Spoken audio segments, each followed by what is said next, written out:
Welcome to the acclaimed podcast, The Deep Dive, featuring your esteemed hosts, Andy Monitor and Drew Dinzik, powered by BetSperts.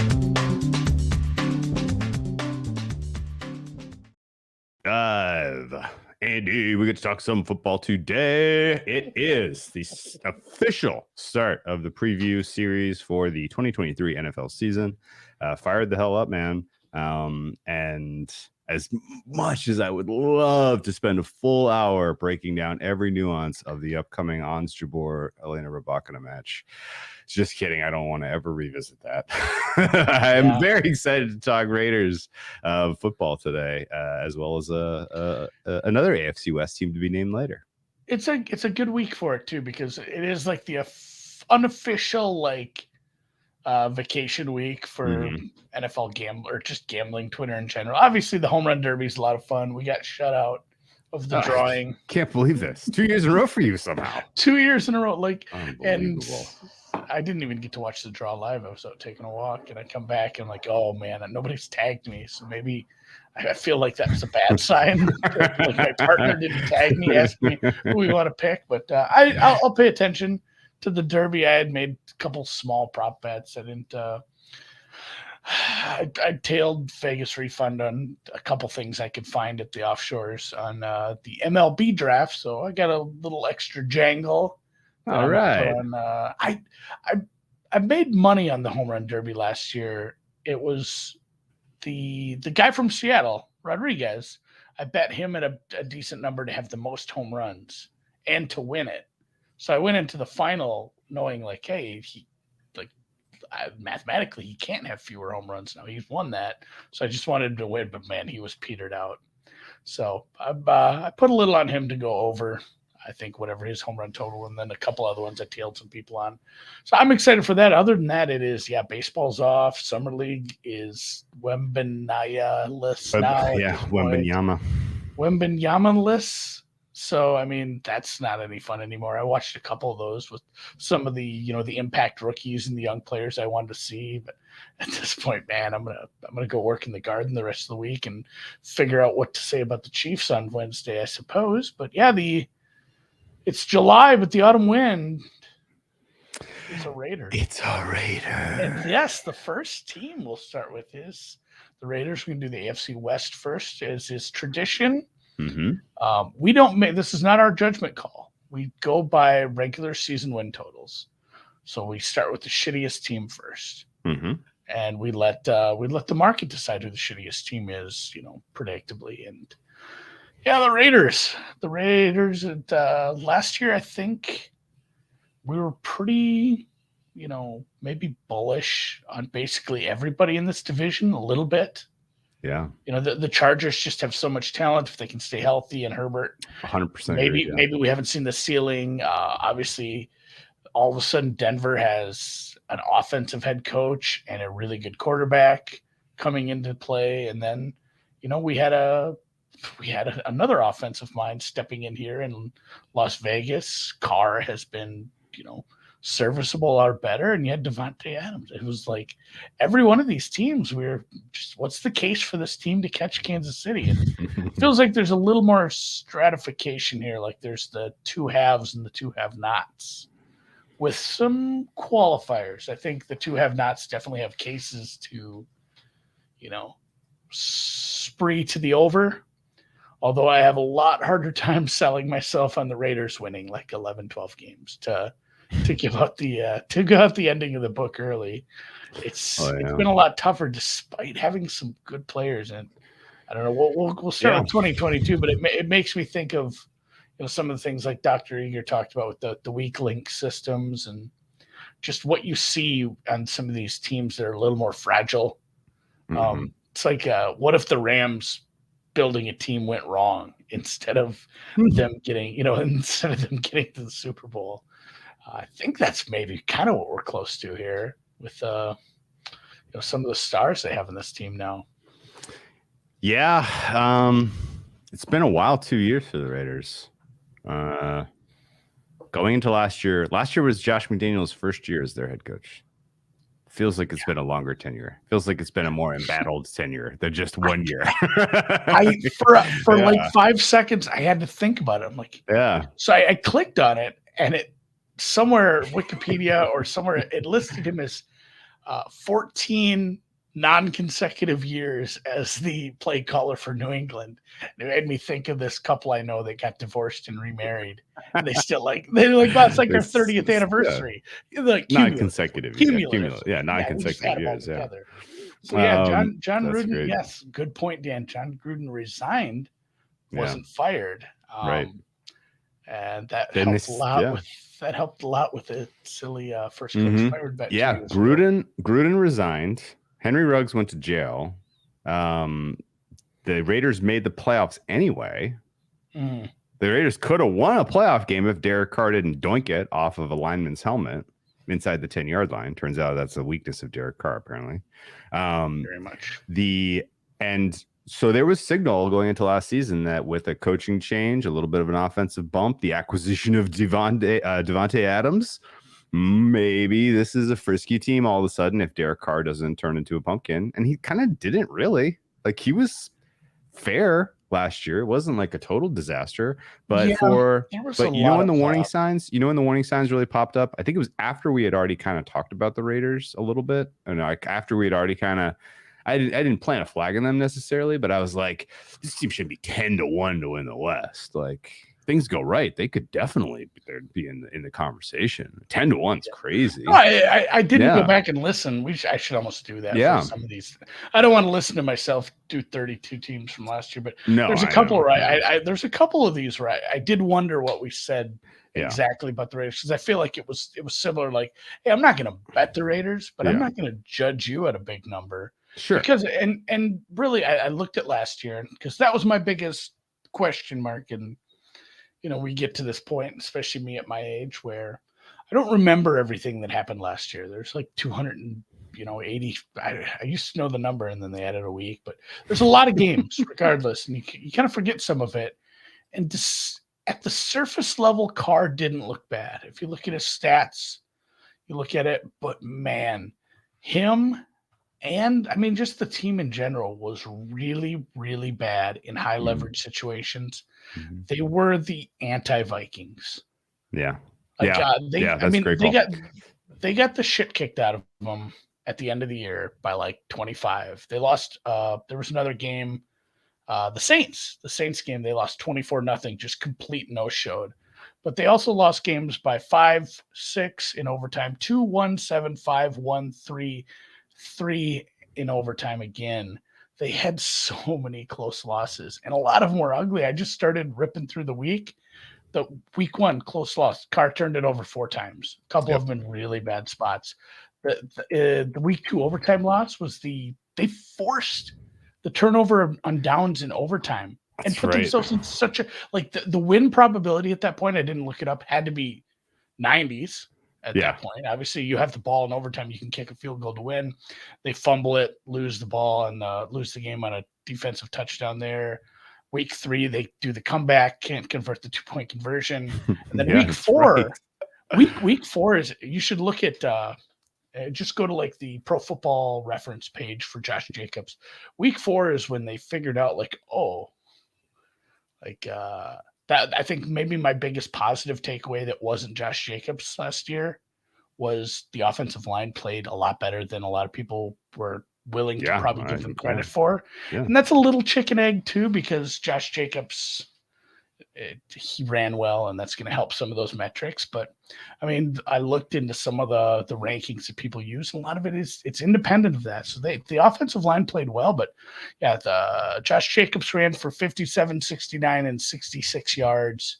Didn't get to 20 carries in the first 3 games, and then bang, bang, bang, 140 yards 3 weeks in a row, 20 plus carries 3 weeks in a row. He gets some usage. They actually get a win or two, but I mean, up 17-0 to Kansas City.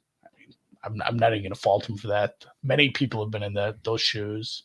The no-show in New Orleans was ugly, and then, there was illness or something that. That was a weird game where they never looked right.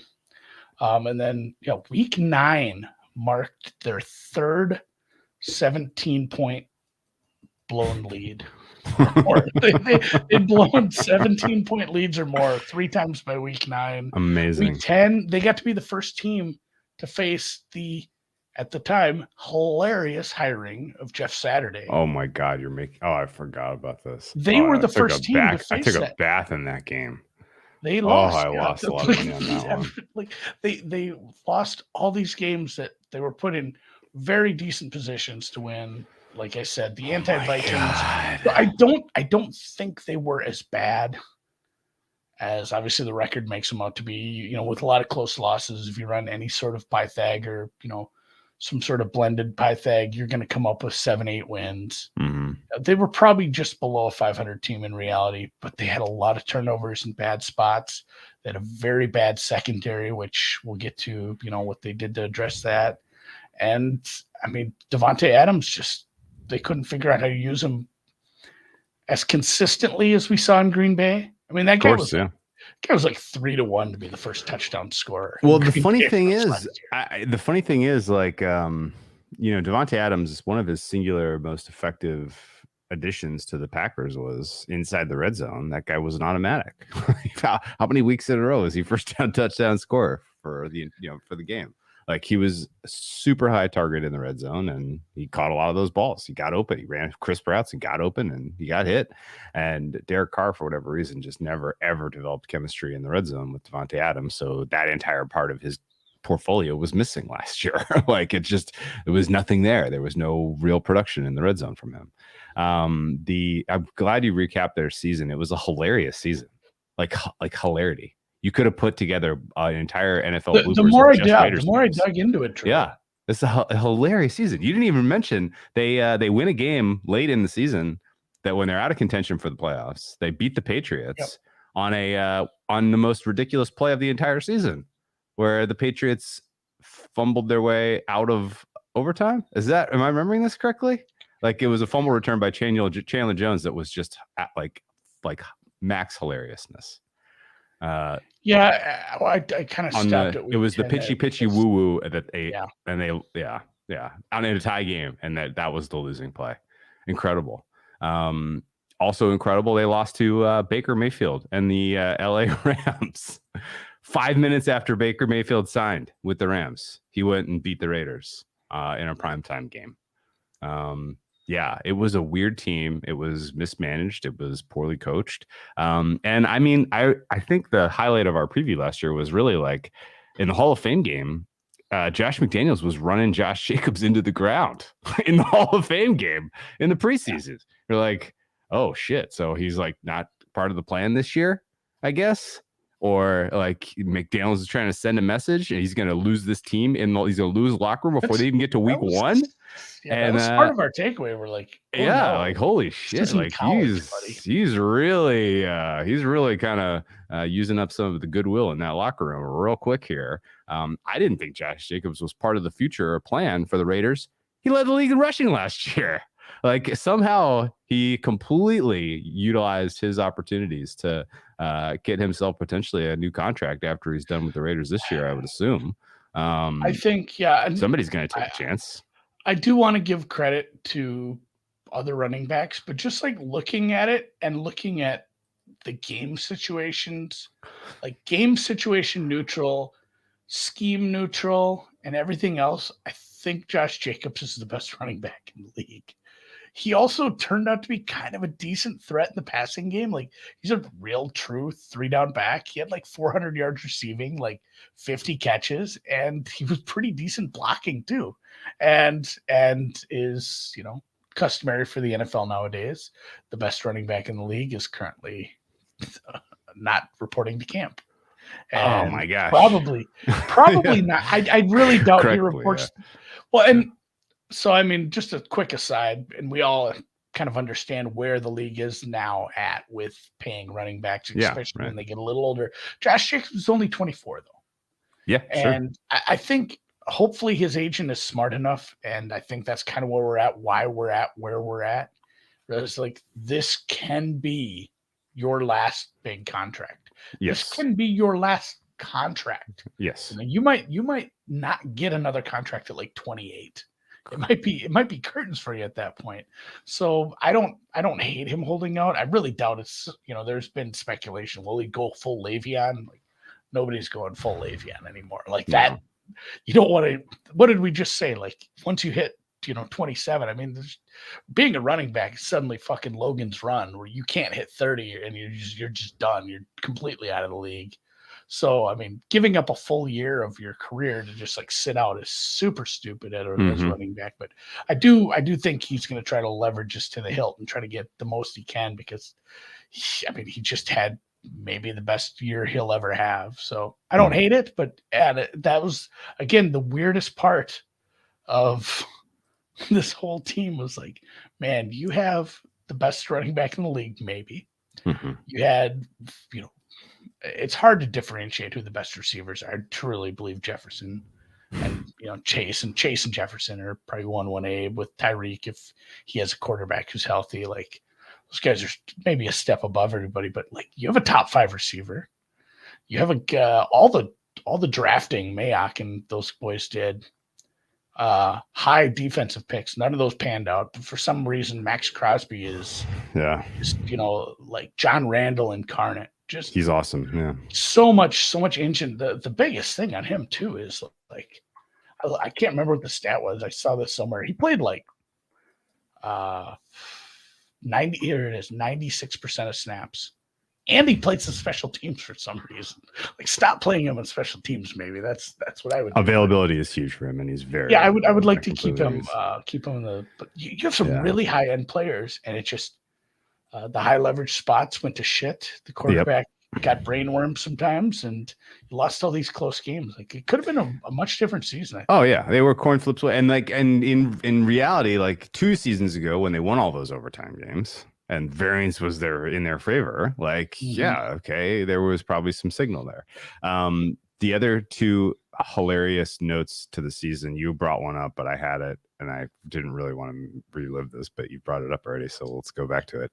They didn't just lose Jeff Saturday in his first ever head coaching job since he was a high school assistant for his kids' team or whatever. They lost to an offensive play caller that had never had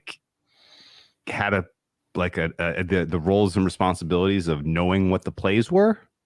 Like, forget never called plays before. Like, literally, they were like, hey, he was like in the groomsman at Saturday's wedding. He likes this kid. Here's the playbook. Go learn it. You're calling the plays this week.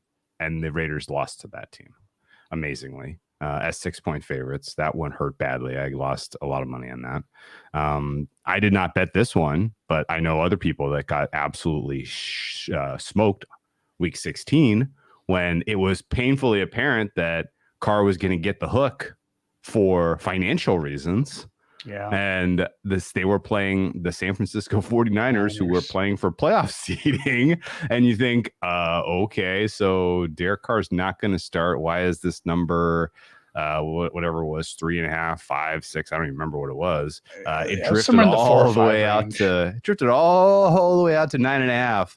And then Jarrett Stidham had his best ever day as a professional football player. I think that was an beating overtime the Niners. He beat the Niners straight up. And I think handed Brock Purdy his first loss. Is that right? The Raiders beat Brock Purdy for the first time. No, Niners won that in overtime.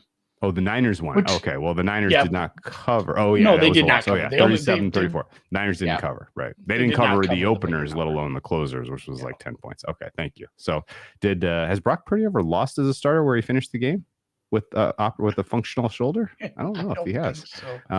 I don't think so. Gotta go check my Brock Purdy game log. I'm not prepared for to talk about the Niners today. No, but yeah, and as you mentioned too, is the 2 teams we'll talk about have a hilarious link outside of their division, brotherhood, but they both lost to Baker Mayfield in a new spot. I think that was the Rams only had 2 wins in the second half of the season. I think it was Raiders Broncos. I can go look at the Rams schedule. Like, the Broncos one was the slime game, right? That was like 51-14 or something. Absolutely insane. All right, we'll get to the Broncos. One of them was an absolute. Yeah, the Broncos Rams game was something. Hilarious. Okay, so they weren't actually that horrific against the spread. They finished 8-9 against the spread. They went over 9 times, under 8 times. So the market was pretty dialed into this team, I guess. I don't remember any like aggressively bad, or aggressively good opportunities to bet on or against these guys. Besides what I thought was, one of the free plays of the year against the Colts and Jeff Saturday and his mess of a coaching room. The disappointment of not making the playoffs immediately turned, I think, the hot seat up on McDaniels. Losing the locker room, not really just being a red ass and not really kind of having a lot of goodwill with anyone that covers the team or anyone that works in the building is a problem. So he's definitely on the hot seat. The front office entered this offseason. Let's move down to this kind of commentary unless you had any other thoughts on 2022. It was clear that it was clear that there was a divorce with Carr. That was game over. That was a divorce that felt like we expected for 4 years, and it finally happened. Yeah. Well, I mean, if there was ever, it took longer than last time that we brought. Do you remember when McDaniels came into Denver? Mm-hmm. They didn't even make it through the preseason with Cutler, right? Like, they found out like he was shopping Cutler. I don't even know if he'd like talk to the owners or whatever. I think he tried to get Matt Castle. For Cutler, and then Cutler found out and was pissed, and they traded for like Kyle Orton. And I mean, I think that all happened like preseason. I'd have to go completely remind myself of that, but it did feel like that was going to happen too. Like, I mean, obviously the ongoing thing where it felt like Carr was eventually going to be out of there, but it did feel like this isn't my guy. Like McDaniels wants his guy, which I guess we'll find out. That's the huge question, obviously, for every team as quarterback. But so the two major themes of the Raiders offseason. Number one was the Carr divorce, and we can talk about whether they have a plan in place for the future and what that plan is. And the second thing was we got to get rid of these Mayock guys that just aren't good. They aren't going to cut it. We got to turn over this roster. A lot of these young players aren't getting second contracts. A lot of these free agents that were brought in there, we're cutting them loose. This was a high turnover roster. Among players that made a meaningful percent of snaps last year, Carr gone, Mac Hollins, wide receiver, gone. On the defensive side of the ball, Andrew Billings gone, Daron Harmon gone, Denzel Perryman gone, tight end Foster Moreau. He's gone, but I don't know what his situation is. Waller is traded. Moreau had a lymphoma thing. I don't 100% remember what his deal is. He might be back.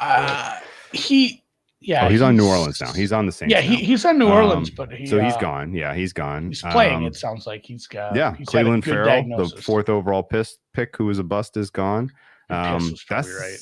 That's a decent amount of players, and there was a handful of swings at free agency that busted, like Rock Ya-Sin didn't work out. He's gone. Jarrett Stidham left, who may have actually been the answer for you in the future at the quarterback position if you didn't draft one, which you didn't.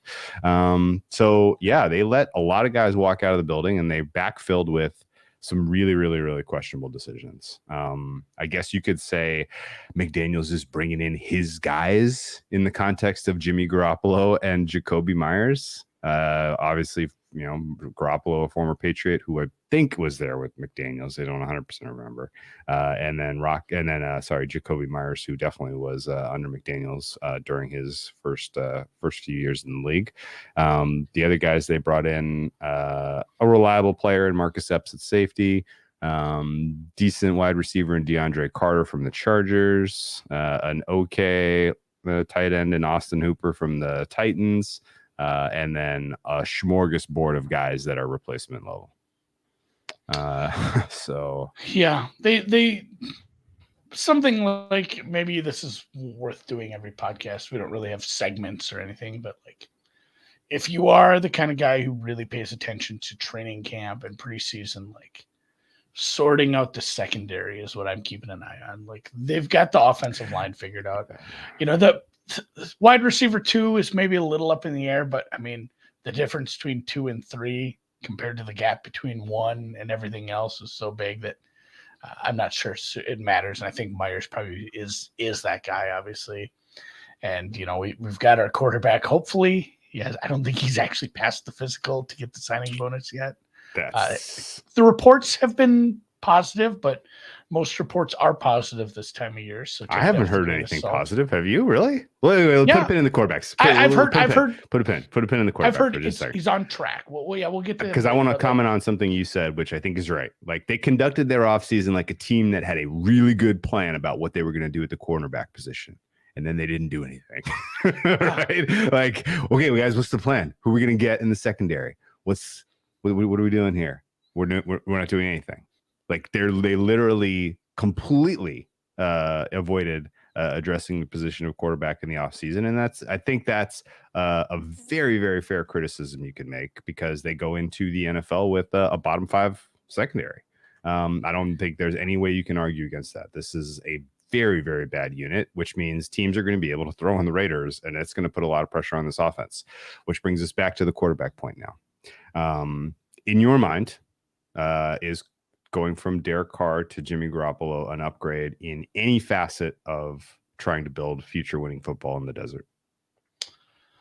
I think Jimmy Garoppolo too is probably impossible to forward predict at this point. And it's too much of a crutch. And I see what you're saying. I mean, it's gotten to be almost too much at this point where it said like, oh, you could put, the San Diego Chicken in for quarterback in San Francisco and he'd win 12 games next year. It doesn't matter. Like Shanahan's system is just quarterback, completely non-reliant on the quarterback. Doesn't matter. We put Mr. Relevant in. He didn't lose a damn game. Like it's going too far, but at the same point, there is some signal to that. Like Jimmy G was okay, but we didn't get a big sample size of him in New England. No, some spot cleanup spots, and then a little bit towards the end before he was traded, and then he played the second half of the year for the Niners. And then go look at his game logs; it is filled with gaps too. Yeah, he's had so many injuries, and so. Even if he wasn't on the Shanahan offense that we, claim is like just going to make every quarterback look, above average, if not way better than they are, he's missed so many games in this as well that it's really hard to judge. But how good was he, especially when he was playing some of the offensive playmakers they've had around him, and then just a weird situation to start last season. He was training on a different field from the team, planning to be the backup last year. I don't know if he'd like resigned himself to, if I'm not getting traded, is this my life now? Am I a clipboard guy? I don't think like that ruined him mentally or anything, but he's been through a bit. So I'm not super sure if we know what my baseline for Jimmy G is. Okay. Just off the top of my head, I'd say downgrade, but not by a ton. Like I looked at some EPA numbers and it's like, well, it's probably a downgrade if I do some adjusting for scheme. And the biggest thing is he's going to a much worse scheme. It's a good offensive line. You have a very good running back. If 375 touches didn't wreck him last year, you have a high-end wide receiver 1, so you have pieces there, and hopefully, they drafted a tight end. Should be pretty decent at blocking as well. Like there's pieces around him. I think Jimmy G's ceiling is really going to come down to the play calling, isn't it? Yes. Well, 2 things: play calling, and you nailed it, availability. Yeah. That's an ability. Availability is an ability too, Andy. And you want to forward project something about Jimmy G's season. You know what the most stable parameter you can probably predict is? How many games he's going to start. And in 8-17. He's going to miss time, almost certainly. It would be an exception if he plays a full season of games for this team. And that's not even including the idea that if they are not winning football games, they may elect to take him out so that they aren't competitive down the stretch in an effort to secure a quarterback of the future next year, because they do have their first overall pick next year, which could be very valuable for this franchise if they enter a true rebuild mode type of mentality. But just in a raw presence on the field, Garoppolo EPA per play numbers substantially better than Derek Carr's. Even last year, limited sample size, albeit Garoppolo was 6 in the NFL, Carr was 12. He generated close to twice the EPA per play that Derek Carr did when we exclude garbage time. And weirdly enough, you go back the last 10 years and you look at cumulative EPA per play over that entire sample, Jimmy G is the second most efficient quarterback in the NFL after Patrick Mahomes. I mean, somebody brought this up over the offseason. They're like, hey, look at this. Okay, and so so here's key. Here's a key distinction.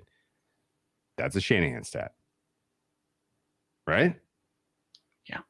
There's almost no way that you can. It's not 100. Obviously, as a Jimmy nothing G is stat. 100% coaching, but it's very Shanahan influence, and that's where I said, like, if I look at EPA numbers, it says one thing, but like dumping the ball off to Debo and letting him scramble for 25-yard touchdowns.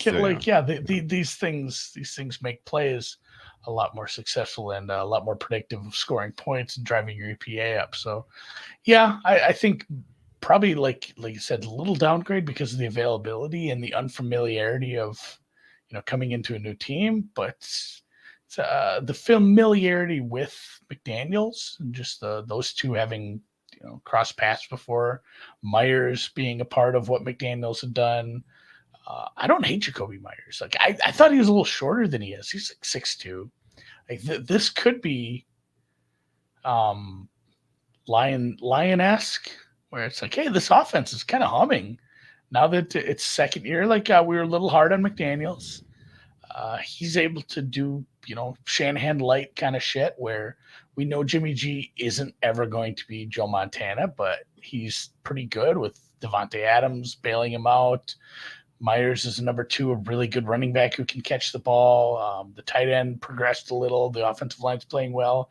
The secondary still sucks ass. Like, hey, this is just a ping pong game. Like it could be one of those teams where it's quite a bit of scoring on both sides of the ball because, we see this, and obviously we talk about Max Crosby already, and we love him, and he's been great. But the way that secondary and pass rush works in tandem, and the disappointment from his pass rush mate, and the fact that I don't know, well, I guess we'll see. They drafted an edge rusher as well. Yeah, okay. He's kind of your third. He's kind of your third edge rusher, though. I don't know what they're going to do for it. Obviously, obvious passing downs. You bring him in. You have him and Jones and Crosby in the field all at once. But it's weird when you draft someone in the top 10 and he's kind of blocked from starting right off the bat. And maybe that's not the case the entire year. We'll get to the draft in a second, but let's put a bow on the decision making and the franchise building and give them their offseason grade. The decision to bring in Jimmy G on the heels of Derek Carr, even if it is a short-term upgrade, was a bad decision. I don't care if he's all pro this year and the Raiders go to the second round of the playoffs. This was not something that you can sustain winning for more than a year, and the availability question mark is always going to make this a high risk proposition. You add in the potential that Jimmy G's success in his life is was it Jacoby Myers that fumbled against Patriots? It was I'm pretty sure it was him who threw that ball backwards, right? Yeah, I think it might have been, actually. You're right. But yeah, the fact that that you brought in a fragile player, and the fact that you brought in a player whose entire resume of success may be related to a coach who is not in the building. Those are very, very risky propositions with limited upside and enormous downside, right? You've made decisions that have put you in a long tail to the bad proposition for 2023 and beyond. And that's concerning from like a roster building and a franchise stability standpoint, particularly when you consider that there are financial considerations for changing coordinators and changing coaches and changing GMs. Really, the entire franchise feels financially stuck with what they got in terms of decision makers, and that could potentially be a problem for kind of keeps them mired in mediocrity forever. The other kind of major point I want to make here is if you're going to make a high risk swing on a guy like Jimmy Garoppolo, you better have a good plan B. And the Raiders Plan B is do older than not. us. They do not. They have a really old guy and a rookie. We could see Brian Hoyer start this year for the Raiders. What? Huh? And honestly, I really thought they were going to augment their quarterback room at some point. Maybe they still do. There's people still out there. Like, I believe Bridgewater is still a free agent. I don't know. I don't know if that. You're going to pay more backup money. Yeah, you ultimately probably are going to end up throwing more money at this position. As cash strapped as you are as an organization, like, why in the world didn't you take the quarterback class of this year's draft more sincerely?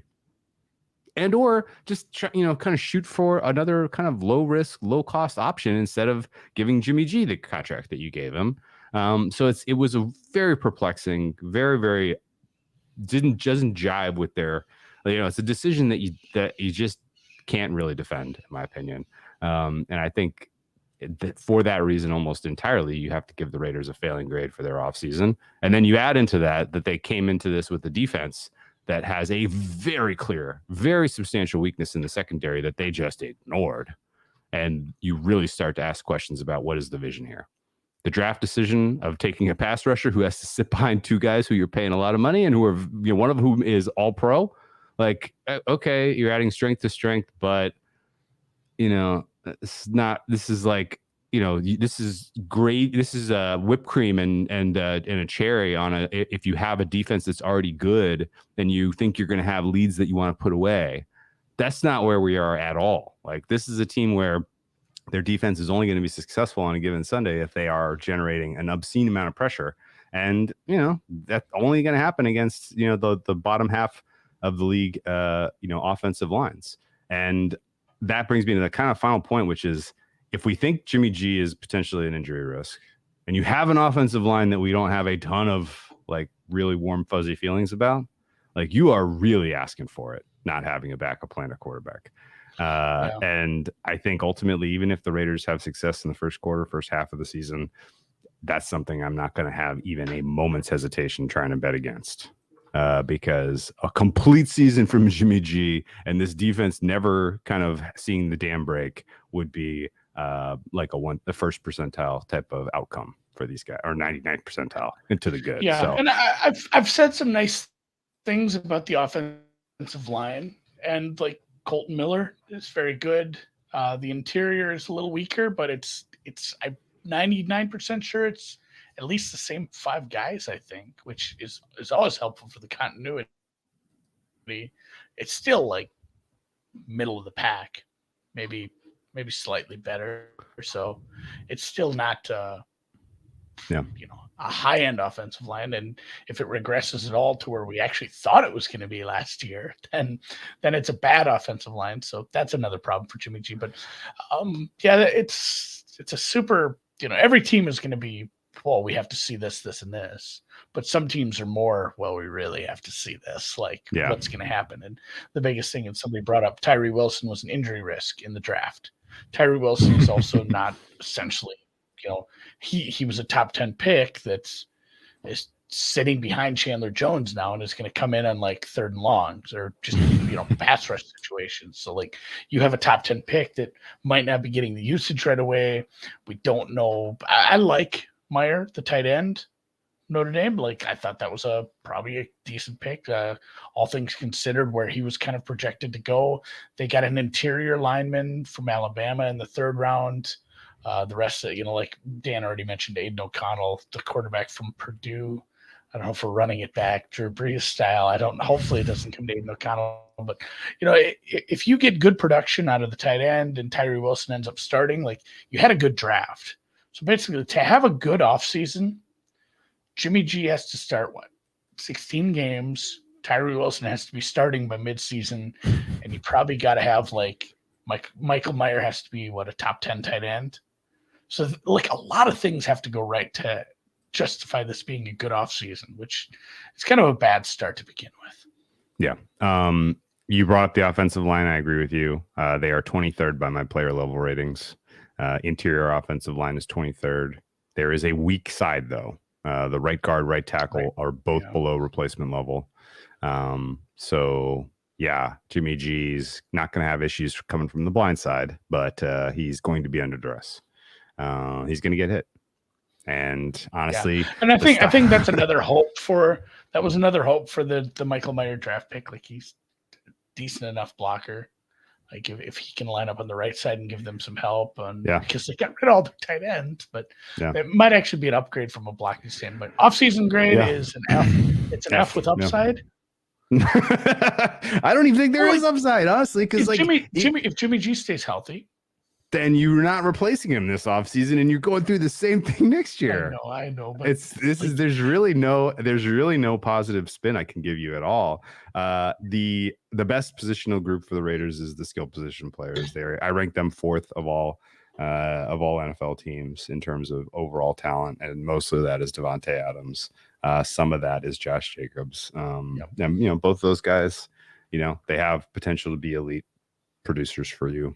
If Jimmy Garoppolo is on the field, if Brian Hoyer is on the field, you're fucked. If Aiden O'Connell is on the field, you're fucked. At that point, like, if you're a Raiders fan, you're literally rooting for losses so that you can go draft Caleb Williams or Drake May. And at that point, you're paying Jimmy G next year too, right? Like, I don't really know the contract structure. It's a 3-year. Pay him next 2 years anyway. So well done, spending that money there. Okay, good job, guys. The secondary is real quick. Duke Shelley is starting at left cornerback. Duke Shelley had some really well-graded games, but it didn't seem like, I watched them. It didn't seem sustainable. Like, I don't think Duke Shelley, maybe I'm wrong, and I'm not a big film guy, but maybe the Duke Shelley experience doesn't Did he come from Minnesota? Is that where you came? Okay. Yeah, I watched a few of those games. Like, he was kind of forced into playing time. I was like, hey, this guy's actually doing okay. Okay, well, unless I made an error, my number on him is I don't think he was that good. Him matched up against an elite wideout, you are cooked. David Long on the other side, also a problem. Their best cornerback is actually your nickelback, Nate Hobbs. He's below replacement level. Your two safeties are fine, but safety play is not getting you to any kind of promised land in today's NFL landscape. And feel bad for Patrick Graham coordinating this mess of a secondary, because they're going to get gashed, they're going to get burned, they're going to give up big plays. The pass rush is really the only saving grace, and you can only really count on them at times when they're going up against weak offensive lines, and even they have a weak link. Jerry Tillery is probably going to be out on the field for a ton of meaningful snaps this year, and that guy stinks. So this is a really, really poorly composed roster. It really makes you step back and think, what were they thinking? And success will be an accident this year. If I can stars and scrubs, but that's an insult to the actual scrubs who have played in this league. I mean, it's not. Well, actually, a bunch of the scrubs that have played in this league are on the Raiders right now. So yeah, I know. So it's not a young team. It's not a youth. That's the other thing. There's no youth. There's no upside. There's no maybe we'll be surprised that this guy emerges because we've only seen him take some blah blah blah snaps, and he was kind of good in those. No, there's none of those guys even on this roster. So it's a hot mess in Vegas, and they're hosting the Super Bowl. So, they got that going for them, which is nice. Let's go to the schedule. Somebody just said coaching staff grade. I don't know, man. I like Patrick Graham, but boy is he working with some poor ingredients here. You got Lombardi's boy is the offensive coordinator. Is that who that is? Yeah. Okay. All right. Well, he's gonna retain his job at least this year, maybe next year too, regardless of what happens, because they don't want to pay a new guy. Maybe the only positive I will say about the coaching, I don't hate Scott Turner as he's the pass game coordinator. He's been around the league. He's played with some decent quarterbacks here and there, and he understands the game. I don't want to calling my plays, but I think you have some experience in the staff at least. Yeah. So I don't know, like a C. See, that's perfect actually. And maybe because the head coach is so important and he doesn't seem to have any grasp on the current state of the game, then maybe it's even worse. I don't know. Nick C asks, is this the final Belichick disciple saga we see? No, I don't think so. Certainly Gerard Mayo is going to come up and coach. We're still England. doing Bill we may Walsh. See we may see stuff. Steel. I mean, yeah, we may see Steve Belichick get a head coaching gig at some point before it's all said and done. So we are long away from people believing in a Belichick disciple. So schedule is difficult. The Raiders are dogs in almost every game except for 1, 2, 3, 4, 5. In those 5 games, they are favored by 1.5 or 2 points. So very, very, very narrow wins expected, and then a handful of lopsided margins, including the two against Kansas City. Obviously, the Miami game looks like trouble. And then to start the season, three of their first 4 there outside of a field goal. So not really an opportunity to get off to a hard start here, even if things are clicking with your healthy quarterback out there. Yeah, some issues in Buffalo, but yeah, the second game of back-to-back, they're still much Worse in Buffalo. Just kind of looking, you get the Diggs, you get Pickens, you get the duo in LA, you get the Vikings receiving room, you get the Miami receiving room, you get Kansas City's passing attack twice. Like, if the secondary is as bad as advertised, and maybe this is your Denver's wide receivers, all 7 of them that are supposed to be something someday, get together, and it is it's going to be a long year for the secondary, I believe. So this is a bit of an issue too, especially with that late schedule with some early games late in the year at KC, at Indy, Denver at home late, which if Denver's good, they could be playing for something. You don't get a free win there. Late bye I like, but having to go play a good passing offense off the bye kind of stinks, even if it is at home. Yep. Scheduled loss against Miami. Throws added salt with Tyreek Hill and Jalen Waddle on the field. My God, that could get out of control. Scheduled loss against I believe Miami's coming off a bye there then. Yeah, Miami's coming off a bye. Raiders got to travel to Miami, and it's an early start, and that's about as bad as it gets. The teams that they face with weak offensive lines are few and far between, honestly. Let's do a fun game then. And Go ahead. If you're listening to this in podcast form, you can't see the entire schedule, but I'm sure you can locate the schedule sometime. If you had to bet one of these lines right now, on or against let's make it on or against the Raiders. We'll do this for every team. If you had to bet one right now that you thought you could get the most PLV on, is it maybe that Miami game? It's either them. It's the Miami game, but you risk not having Tua for whatever medical reason. Yeah, Tua's also a. So I'm gonna creep a little bit up in the standings, and I'm gonna circle the week 3 and the week 5. The 2 home games there versus Pittsburgh and versus Green Bay. Right now, you can get the road teams as dogs. I have a very hard time thinking that the Raiders, coming off of a 30-point loss to the Buffalo Bills, are going to be favorites at home against the Steelers. That's a pretty lopsided matchup in favor of Pittsburgh, I think. And that'll be a nice bet the Steelers spot where they close 2.5-ish. Green Bay could be similar. If they kind of come together, you could see potentially the 3-1, 4-0 kind of Green Bay team coming to Vegas on Monday Night Football. They're going to need some referee help in prime time in Vegas to get either of those games home, I think. So realistically, Denver week 1 at altitude, scheduled loss. Buffalo week 2, travel and timing, scheduled loss. This looks like potential for 0-4, 0-5 type of start, maybe more. I really don't know the first game on this schedule where I'm like, that's a nice spot to back the Raiders. Do you see one? No, yeah, and there'll be, if we do this, if I remember to do this for every team, there'll be someone like, oh, here's a spot I'd love to bet on this team. I don't really have one for the Raiders, obviously, but a couple people, Sign Collectibles and Birdie, mentioned Green Bay and the Giants. Where I think, you could take the Giants or the Packers at like probably plus 115 dogs. Yeah. I think there's a decent chance they close at favorites if things don't go well.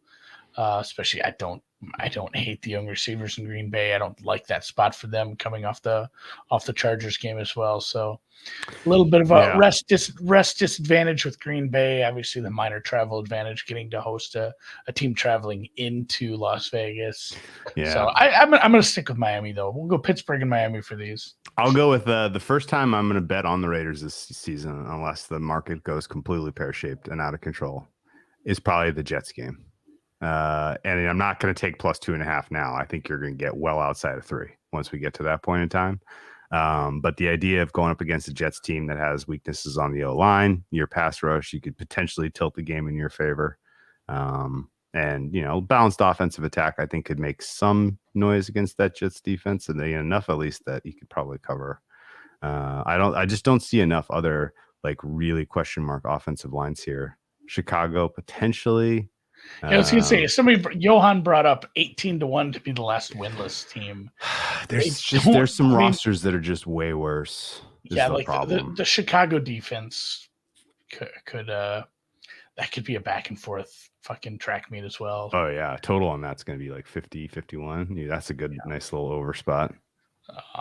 Let's we don't have last winless, but we have kind of their main markets. Let's take a look at those odds before we give our kind of final blessings on what we think this Raiders season is going to look like. Look at Jimmy G there. If nothing else, he's pretty. 60-1 to win the Super Bowl, 45 to win the AFC West, 12-1. Again, we talked about this early in the episode about last year.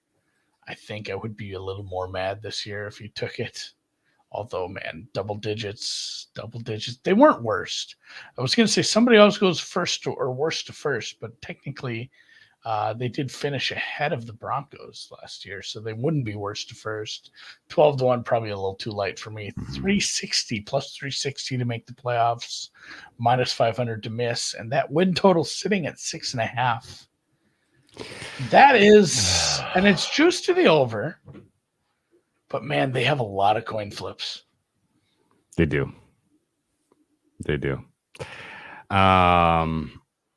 So raw numbers, I make this a 44% win probability team against a neutral team, on an average team on a neutral field.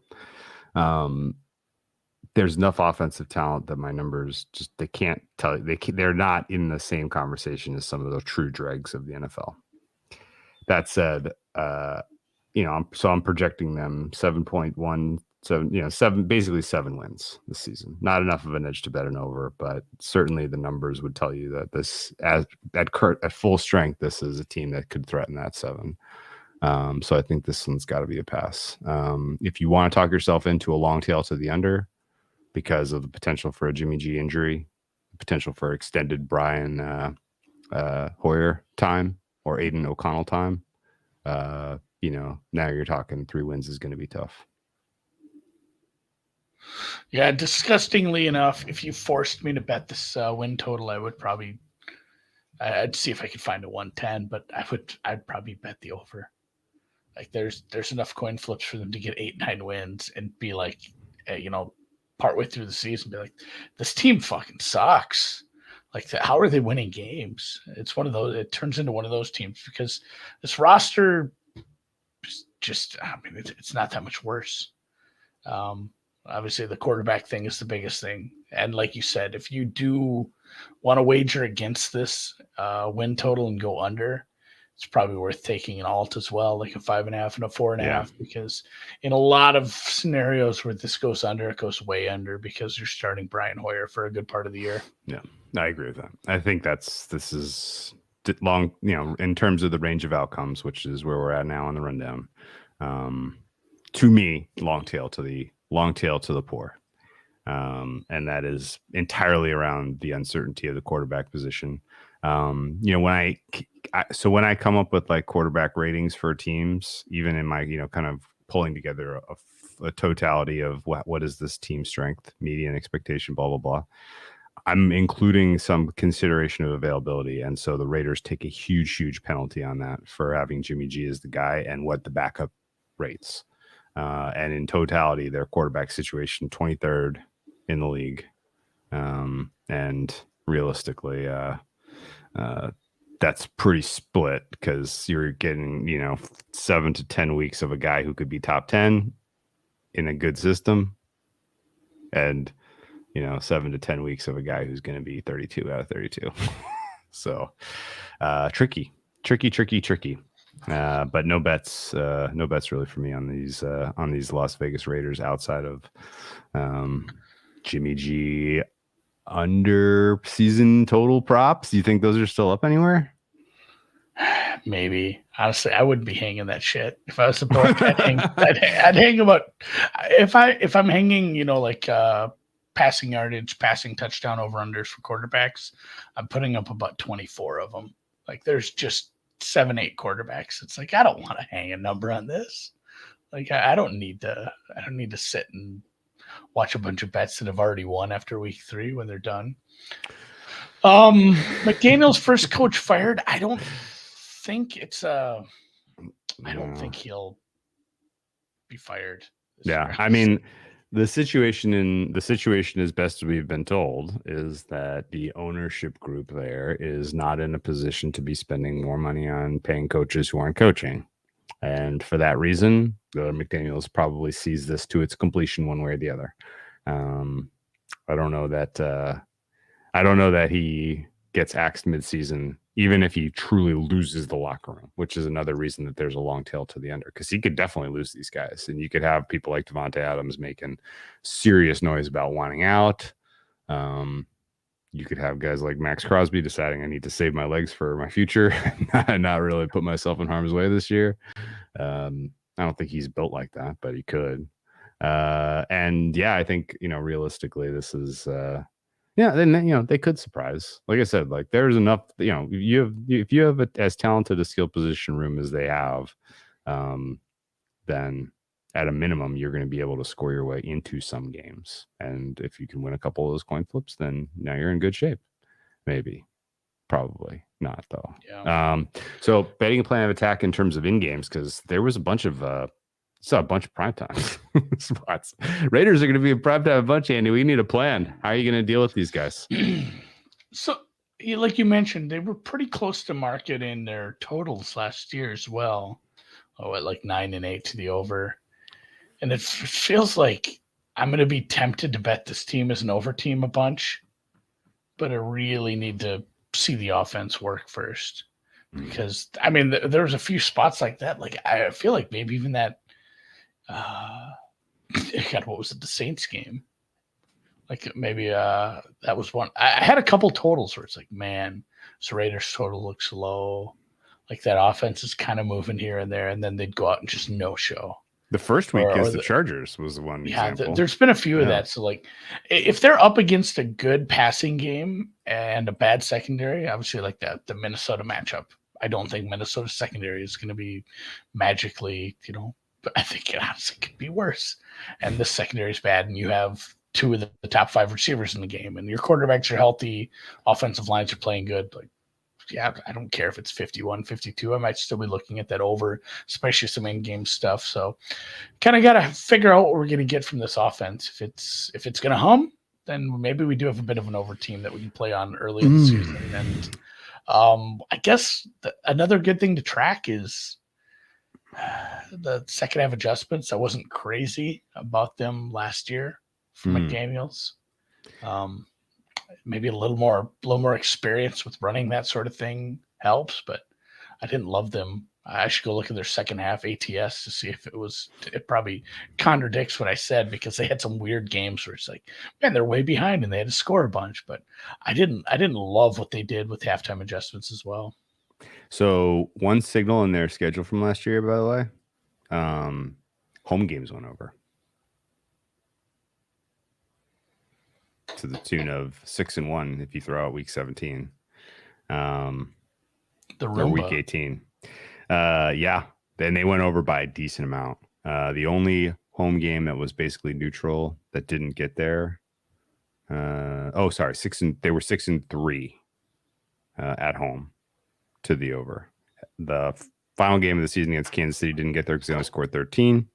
Didn't get there against Indianapolis because that was weird. And then the week 2 total was 51.5, and they just knocking on the door. But a bunch of them flew over the total, including at home to Denver, Houston, and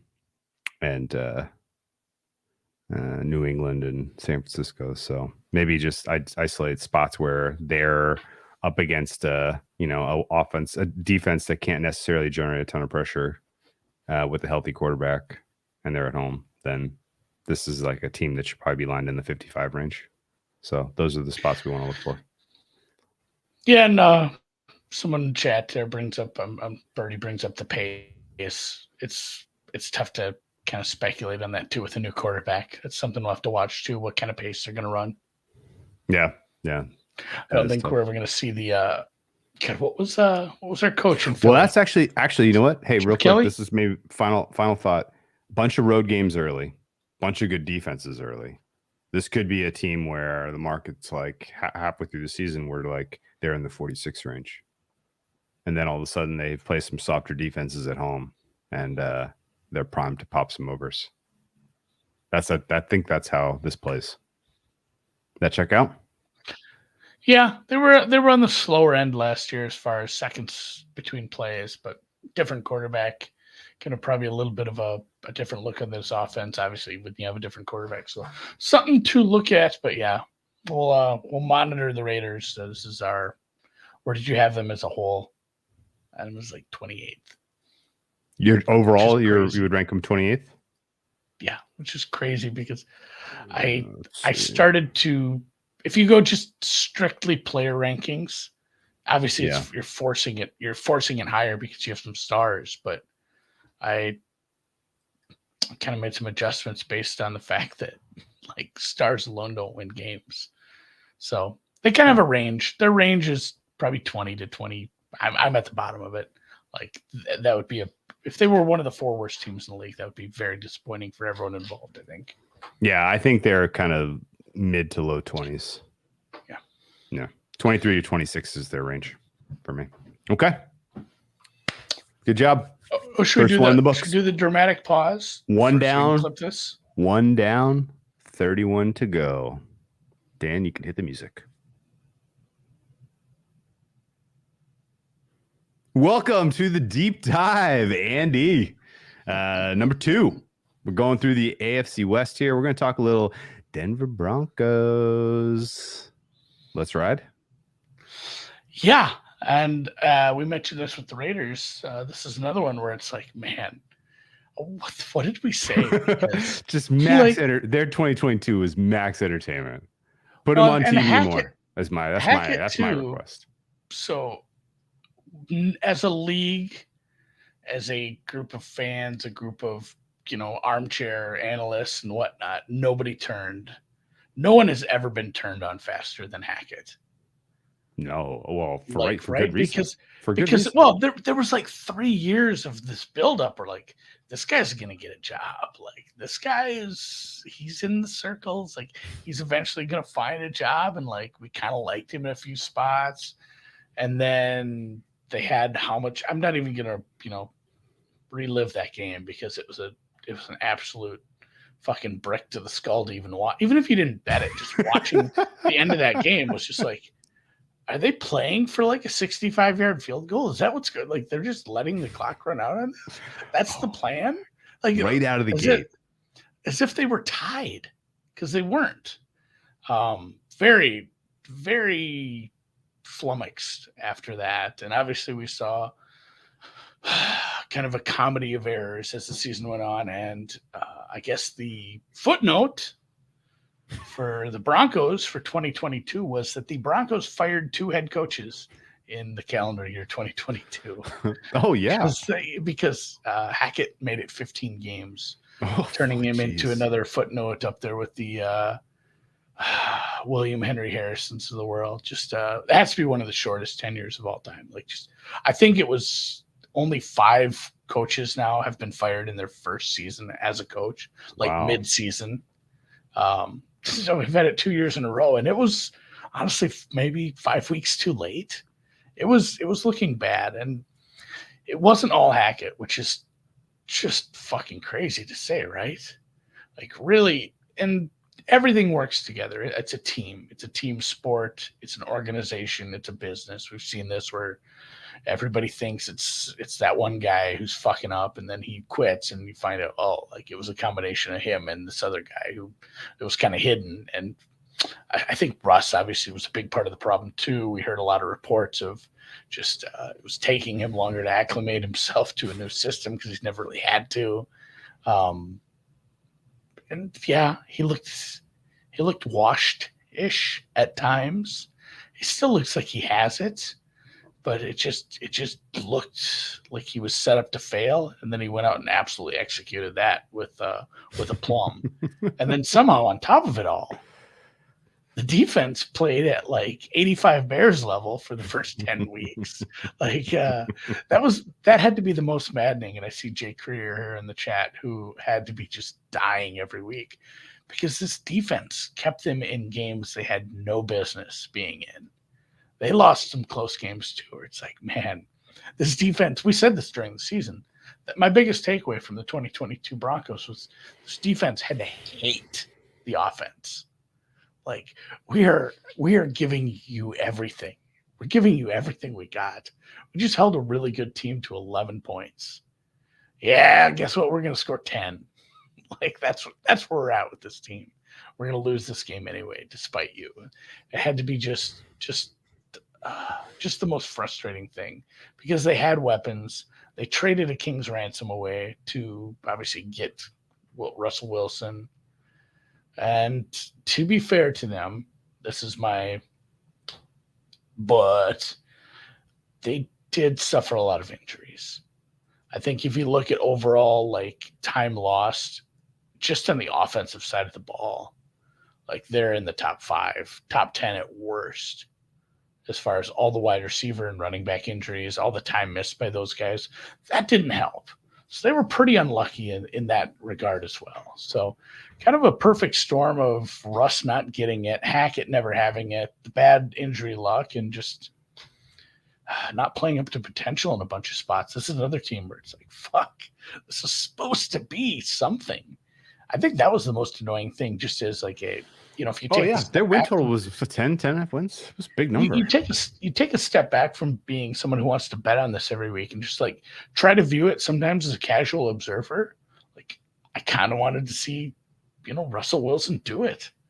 Like he's cringe as shit and he's awful to like see on social media, but he's a lot of fun to watch, and we just didn't see that last year. I don't know what the full explanation was, but obviously I think they fixed the biggest problem in the offseason. Yeah, high knees on the airplane.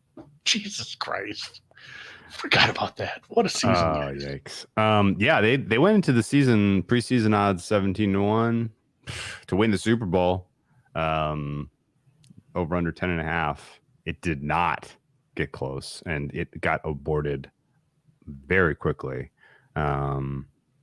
Week 1 at Seattle, you already mentioned, where they let the clock run down and tried a 65-yard field goal. Instead of putting the ball in Russell Wilson's hands, at the time felt indefensible, right? You're like, you bring in Russell Wilson. This is why you bring him in, is to run this 2-minute drill to get this win for you. Get your team in closer contention. Like he's a magician out there at times. What's going on? Instead, you put it on the foot of the kicker, which was a low probability kick, indefensible decision by the coach, and it all went downhill from there. I agree with you. Nate Hackett was problem number 1, but Russell Wilson was definitely problem number 2. You gave up a lot to acquire him. You gave him a lot of money, and now this is kind of an experiment that can't afford to fail, right? Like it's too big of an investment to fail. You have to ride this out. You have to try to reclimate this in some way, shape, or form, which I think led to the big move for them this offseason of bringing in Sean Payton. The general sense that I got is Wilson definitely did not have the locker room, right? Like even beyond just not performing well on the field, it did not feel like he really had.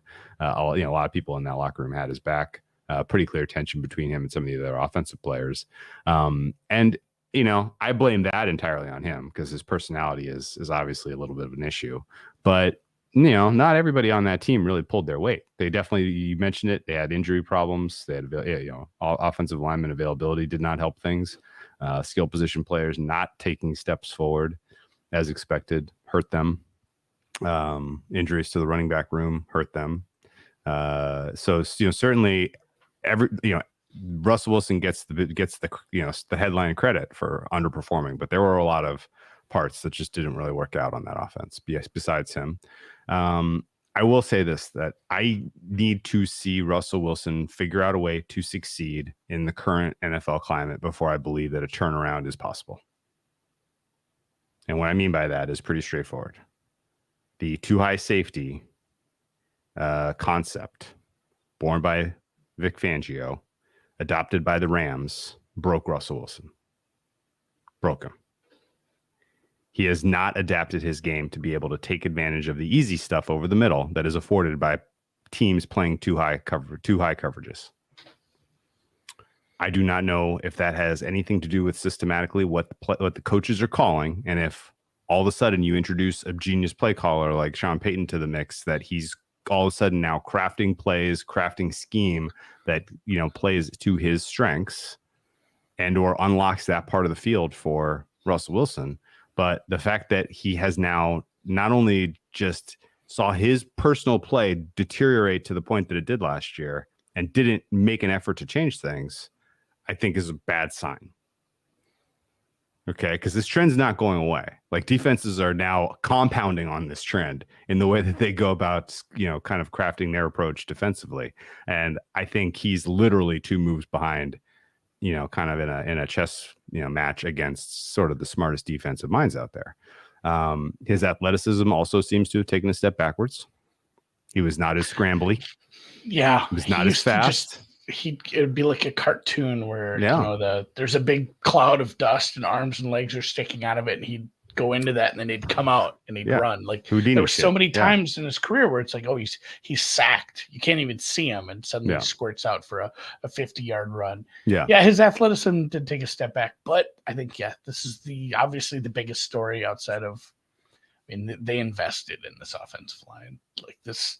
This offensive line has like top 10 upside for sure. So the question that's helpful. It's like, if they're healthy and the offensive line is good, those are 2 things. But like, the biggest question is, was it the Hackett Wilson relationship? Because we've all had that where, maybe you don't respect your boss as much, or you just don't respect a manager. Maybe the manager's younger and hasn't had a lot of experience, and you don't give a shit. This guy doesn't know it. And maybe you bring in somebody who's a Hall of Fame manager and has garnered a lot of respect around the league, and maybe can convince you to change your game up a little and listen up. So I think just with the weight and the gravity that Sean Payton brings, maybe we see Russell Wilson's, it's not like a full metamorphosis, but his adjustment, because it's a big adjustment to, like you said, be able to take that easy stuff. And isn't that kind of what Sean Payton's been great at? It's like, not only a little bit of a reputation of taking some players to, maybe other teams didn't want or didn't think were going to be that good, and turning them into, not just serviceable guys, but damn near stars. Like Marcus Colston was like a really low pick from Dan's going to have to look up what school. He went to like some little school in the Northeast too. And he's taken guys like that all the time and just turned them into really good offensive players with his play calling. And Hofstra, thank you. There we go. It does just kind of seem like the perfect match. You give him a quarterback who's good to very good, some decent receivers, enough running back, which whatever running backs you want to use, doesn't matter. I don't think at this point he's fine. Like, he should be able to put a game plan together with the pieces he has and the upgrades of the offensive line to make this a pretty good offense.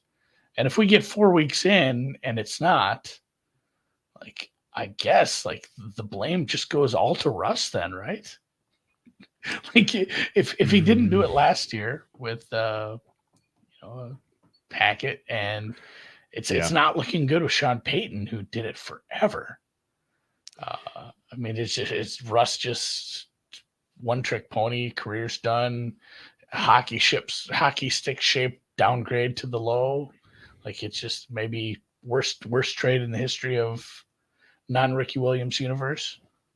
Yeah, probably. It's a lot. It's a bad contract if he doesn't get his shit together. It's already a bad contract, even if he does, I think. So yeah. Okay, so there's like I have a lot of competing thoughts and I don't have a good answer for you. Russell Wilson's play last year was a huge step backwards from expectation, from compensation, no doubt. But it wasn't like so far off the map to the bad that it's completely impossible to see him rebounding to league average, if not better. But I need to see it first in terms of him being schemed into things that he is successful at, willing to take on and kind of mesh with the current state of offense and defense in the NFL. Oh no. Is it home run or tennis? It's too late for tennis. No, my sister-in-law needed help. My wife texted, she's got a wildlife emergency. There's a skunk trapped in her bedroom. And then she texted skink, not skunk. So it's not really an emergency. You don't need my help with the skink. Thanks. The skunk would be something. That's a nightmare scenario. Call animal control, not Drew. Yeah, I don't have a skunk trap. I have a live trap in my garage in case you need it. We got a raccoon in there one time. Back to the Broncos. Like you said, we saw flashes the last like 5-6 games. Yeah. I mean, and some of it was obviously him, kind of operating within the system, and some of it was schedule related too. They played some bad defenses. But yeah, I think it was a humongously disappointing season from Russ. I would expect that, as he probably has some pride and ears and eyes and understands what situation he is in, that he is reinvesting in himself to be a more effective player, I would hope. But if we don't see it early, then I'm basically just assuming this is it for him. Right. So he probably has about 4 weeks before I basically write them off. And I think that's probably where Sean Payton is at, considering the way they conducted their offseason. You ready to go there? Yeah. No, a lot of people kind of went over the Sean Payton trade too. The skink thing still making me laugh. It's like, that was the big talking point. Obviously, it's the offseason, so we have lots of time to talk about it. But we brought this up the other week too. Like, what would you trade? How many first-round picks would you trade for Andy Reid, knowing like, hey, he'll coach for the next 15 years for your team? How many first-rounders is that worth? Yeah. Whereas, like, I don't hate the trade. It sucks not having those picks, but like, could they have done anything better? I don't think so. Right? In the hiring, like just who was out there? No, I don't certainly think so. not. No. I mean, Sean Payton is a Hall of Fame coach. I think he's like the 20. I think I saw this earlier. 23rd, 22nd winningest coach of all time by just victories, and he's going to add to that hopefully this year. So like, he's very good. You weren't going to end up with something better than this. Obviously, his career is very marred by the suspension, and he's a shitty dude. I'm going to just bring that up because I used to be a Vikings fan back in the day, and I'm still a little scarred from Bounty Gate. But no, this is a really, I don't think we've had a bigger upgrade. Because Hackett, Hackett, I mean, Urban Meyer was a disaster for different reasons. Hackett was maybe the worst hire in recent memory, and you're going to essentially a Hall of Famer. Urban Meyer was, I know, but it wasn't for like football reasons. He's just a shitty dude. I mean, football reasons as well. But Hackett, one of the worst tenures, hires, whatever, going to Sean Payton. Yeah, biggest delta you can probably cook up. Huge delta. You have a quarterback who's shown he can get you there. Yeah, and ideally, you don't lose like 60 games in your wide receiving and running back room this year to injury. And you have a big upgrade at offensive line. It's like things should be good. I don't know. What's your devil's advocate on this? Okay, so devil's advocate is Peyton is clearly in this for the long haul. He could have stayed at the cushy media job. He didn't have to come back to coaching, but he obviously decided he wants to get back into it. And this is not going to be a short stint, I don't think. Which means I think he's probably looking at this particular job through the lens of the long arc, which means 2023 success to him is variably defined and is not necessarily even that important, right? Success might just be we reclaim Russell Wilson to the degree we can foist him on some other team, right? Like or he might decide, hey, I have got the keys to unlock late career Russell Wilson the way I did with Drew Brees. Like he may decide that, and that may be success that if he can even get close to that, right? Like it's tough for me to say that his specific turnaround this year is going to be a fait accompli. I will also say that I'm compounding my expectation of that on the fact that I think he may need some time to catch up to the way where the league is now. Right? It's easy for me to look at what he was doing with New Orleans and Drew Brees and Michael Thomas, by the way, who they don't have Michael Thomas and at peak Michael Thomas in Denver. But what he was doing in that time should absolutely smoke the kind of defense de rigueur in the NFL right now, picking them apart with the precision stuff over the middle, and then sprinkling in with a little bit of high big play stuff on the intermediate down the sidelines type of conceptual framework should be successful in the current iteration of defenses. But I just don't know that he has got the personnel or the quarterback to execute it. And I would give equal probability to Peyton comes in, immediately turns Russell Wilson around, and has a playoff campaign with the Broncos. To me, it is about equally likely that as it is he gives up on Russell Wilson and turns Jared Stidham into a decent starting quarterback in the NFL. Right? Yeah, and I think a big and this is a weird qualifier that maybe I suppose it's been touched on somewhere, but like a big chunk of what needs to happen is probably on Vance Joseph's shoulders. Well, this has always been something with Sean Payton, and he was one of the the OGs of like, I'm an offensive head coach, guys. And he had his Greg Williams amongst other guys that, throughout the years, he had people to just take care of the defense for me. Like I'm an offensive play caller. I'm an offensive coach. Yes, I'm the head coach, but he always had a good to above average, defensive coordinator. And the defense played well last year, probably better than they should have. I have them above average, obviously, this year. I don't know that they can be as great as they were. I don't know if anyone can be as great as anyone was for the 10-week stretch there, when their game totals were landing at like an average of 28.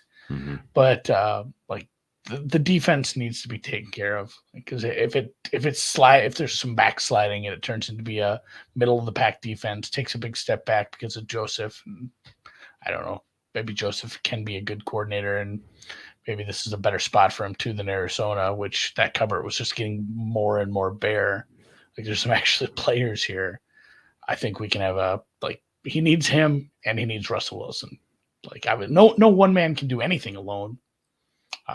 There are some things I can do by myself, I guess, but obviously skunk, trap a skunk. Like Sean Payton needs the buy-in from Russell Wilson. Russell Wilson also, we need to find out that he actually physically and mentally has it.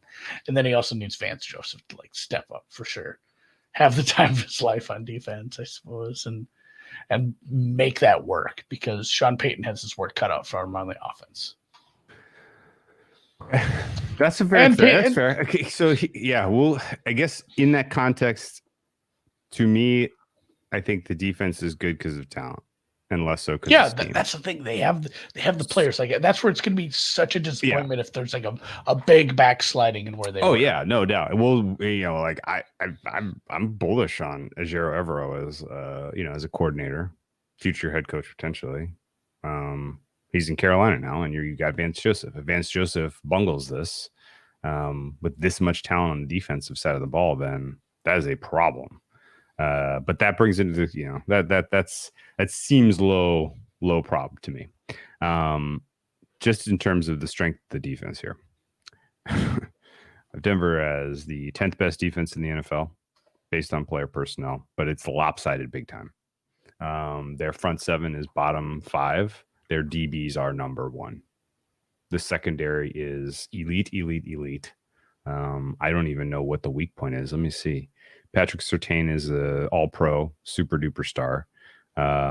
Starting four. Who do you have as your nickel?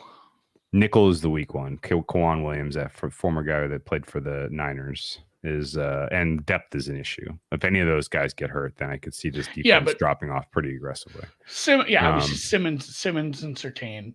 Simmons, Mathis were both Kareem Jackson and Justin Simmons, one of the better safety duos in the NFL. Pat Surtain, an elite lockdown left corner. Have Damari Mathis as above replacement level.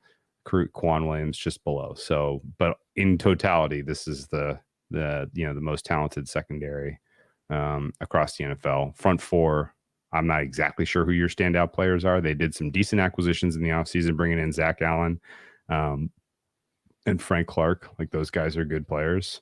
But they still have a couple of guys currently slated to start who don't seem to be especially good and or are kind of risky. Like Randy Gregory, I don't know what to expect from him in terms of player impact this season.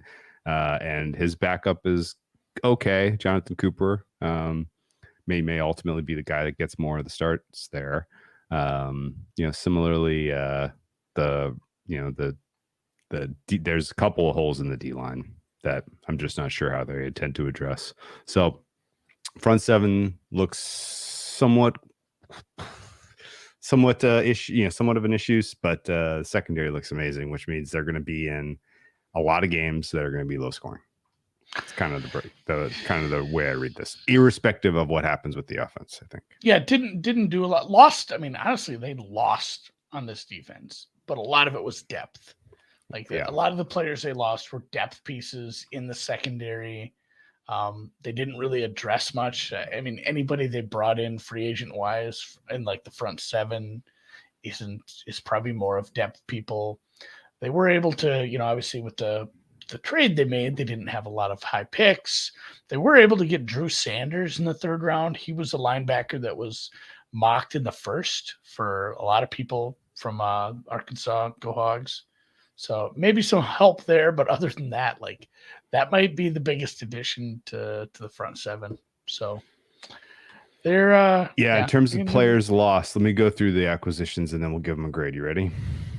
In terms of specific, Zach Allen, I guess I can. Players lost Zach Allen is in rough order of how much they mattered.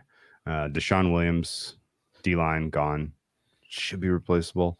Draymond Jones, D-end gone. I worry about that one. Dalton Risner gone. He was a guard. Doesn't matter. Graham Glasgow, guard, gone. Doesn't matter. Calvin Anderson, Melvin Gordon, Corliss Waitman, Ronald Darby. A lot of these guys were well past kind of making a huge impact on the team. Brandon McManus, the kicker, gone. I don't think that especially matters considering the state of his quality of his play. And then the ads were, as you mentioned, a pretty big investment on the O-line, bringing in McGlinchey at tackle, Ben Powers at guard. And then we mentioned already Frank Clark and Zach Allen, who I think makes some decent impact on this team. And most interesting of all, Jarrett Stidham, which I think that move alone brings me into the mindset of the Sean Payton long arc conversation, right? I have no idea if Stidham is going to ultimately be a player in this league, but I don't think you bring that kind of piece onto your roster as like a guy you're going to coach up to be a long-term backup. Does that make sense?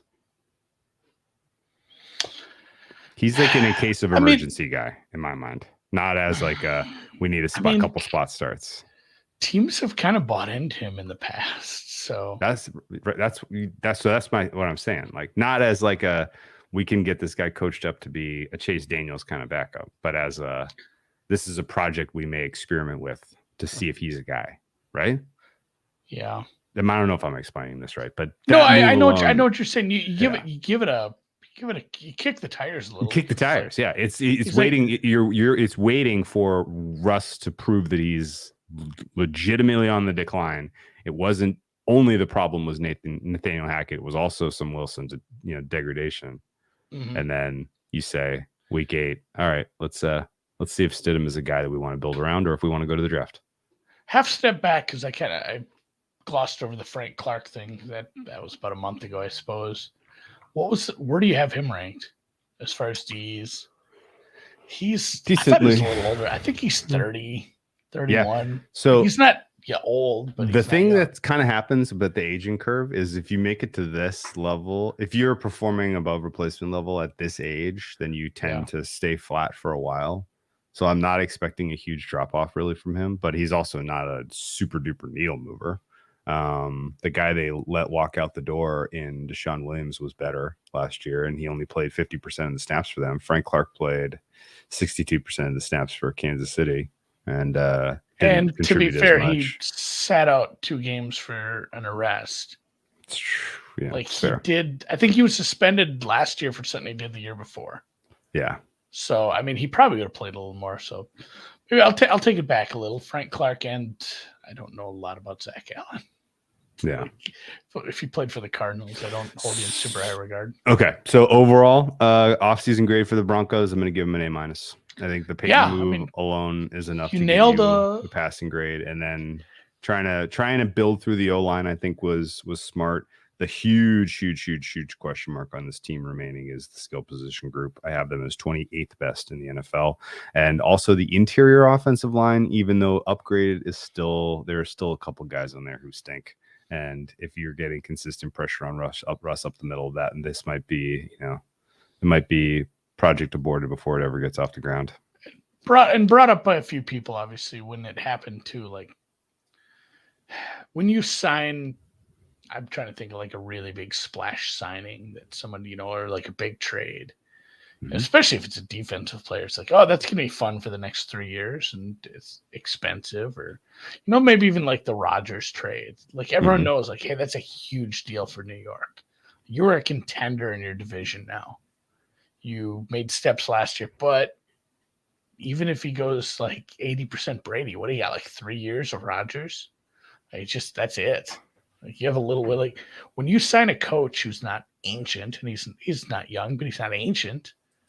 Kevin James, I have to look up Kevin James' age to see what the difference is. But like, I mean, legitimately, you could have a good head coach for the next 15 years. Like that's why you get an A- automatically. Yeah. And again, you pay him whatever you want to pay.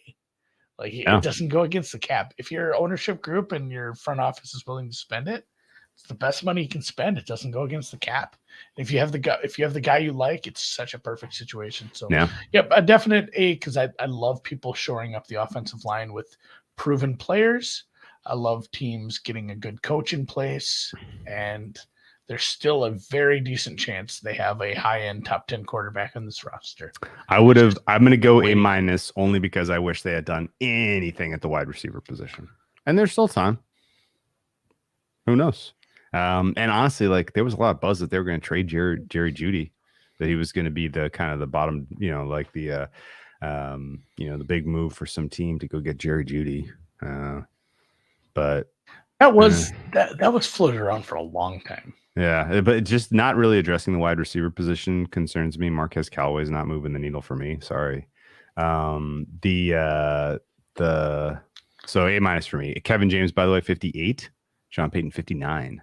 Wow. And I think given Sean Payton 15 years, so you're saying he's going to coach till 74? I mean, that's like Belichick. Tim Patrick coming off the injury. Jay in the comments, Denver faithful, lovely guy. Also, I'd like to hear his opinion on Marvin Mims. They didn't have high-end draft picks, but they did take an Oklahoma receiver in the second round. I don't know. I watched some of Oklahoma last couple of years, but I never know if these receivers are going to be any good. It's such a crapshoot getting some of these guys brought up into the league. So they did go wide receiver with their first pick. That first pick was like fucking 60th, though. Okay, let's take a look at their schedule and see if we can kind of continue to synthesize things. I do think that if you are bullish on the Broncos going into the year, you are going to have 2 really, really solid weeks of patting yourself on the back. Oh, yeah, we did go over this a little bit in the overall schedule episode, but facing the Raiders, trying to figure out the Jimmy G era right off the bat at home. At altitude in September is that built-in early beautiful. season altitude spot that they get. Yeah. And then the same kind of thing, except with a way shittier quarterback in Mr. Howell coming to 2 games right in a row with kind of situations in flux that are really going to make your defense look good. Oh, yeah. These secondaries should be able to that's a nightmare for those 2 quarterbacks to go to Denver altitude early in the season and face a really good secondary. That sucks. And then really, really, really comes crashing down in a hurry there. Right after that. Like it's a nasty week 3 spot, early game for a Mountain Time team in the heat, the September heat of South Beach, and, traveling for the first time down to Miami. So there's a non-zero chance that the Chargers take care of business against Miami in their opener. That the Patriots, that the Dolphins stub their toe against the Patriots week 2, and that you have an 0-2 Miami team that's all of a sudden not laying 3.5 at home against a 2-0 Broncos team, and what might be the overreaction spot of the year to bet the Dolphins. We're just gonna replay this clip for when we do betting plan. Yeah, no, 100% agreed. Is that Miami's second game is in Foxborough? Yeah. Okay, so it's not the traditional Miami. Miami starts at right. They start at LA at Foxborough, and decent, not something like 30-ish% chance that Miami's 0-2, and Denver is 2-0. Do not hate that. Could be a nice, it's not super deep in the color scheme of the oranges and the greens and the pinks, but kind of more of a situational what may if those teams end up 0-2, 2-0, and there's a little bit of public sentiment on both. But yeah, you can see that Green Bay spot is a bad rest advantage for them. Green Bay probably coming off a Thursday game there since it's not a full bye. Right. Yeah, so that's it's at home, but it's still Green Bay. No, Green Bay is coming off of a full bye, but Denver's got a mini bye. Oh, that's where we have a little bit of a disparity there. So interesting. Green Bay coming off the full bye, prepping to travel up to Denver there. Huge rest advantage. Blue, which a lot of teams will have because they have a bye, and the other team isn't coming off the bye. They get an extra bye because they play on Monday night after the bye. Yeah, but it sucks because it's at Buffalo. So again, it's a travel spot to the East Coast against one of the better teams in the AFC. So congrats, you get a bunch of extra rest, but you're playing one of the elite teams, followed up by it should be a fun matchup. Good secondary versus a good passing attack in Minnesota, Denver.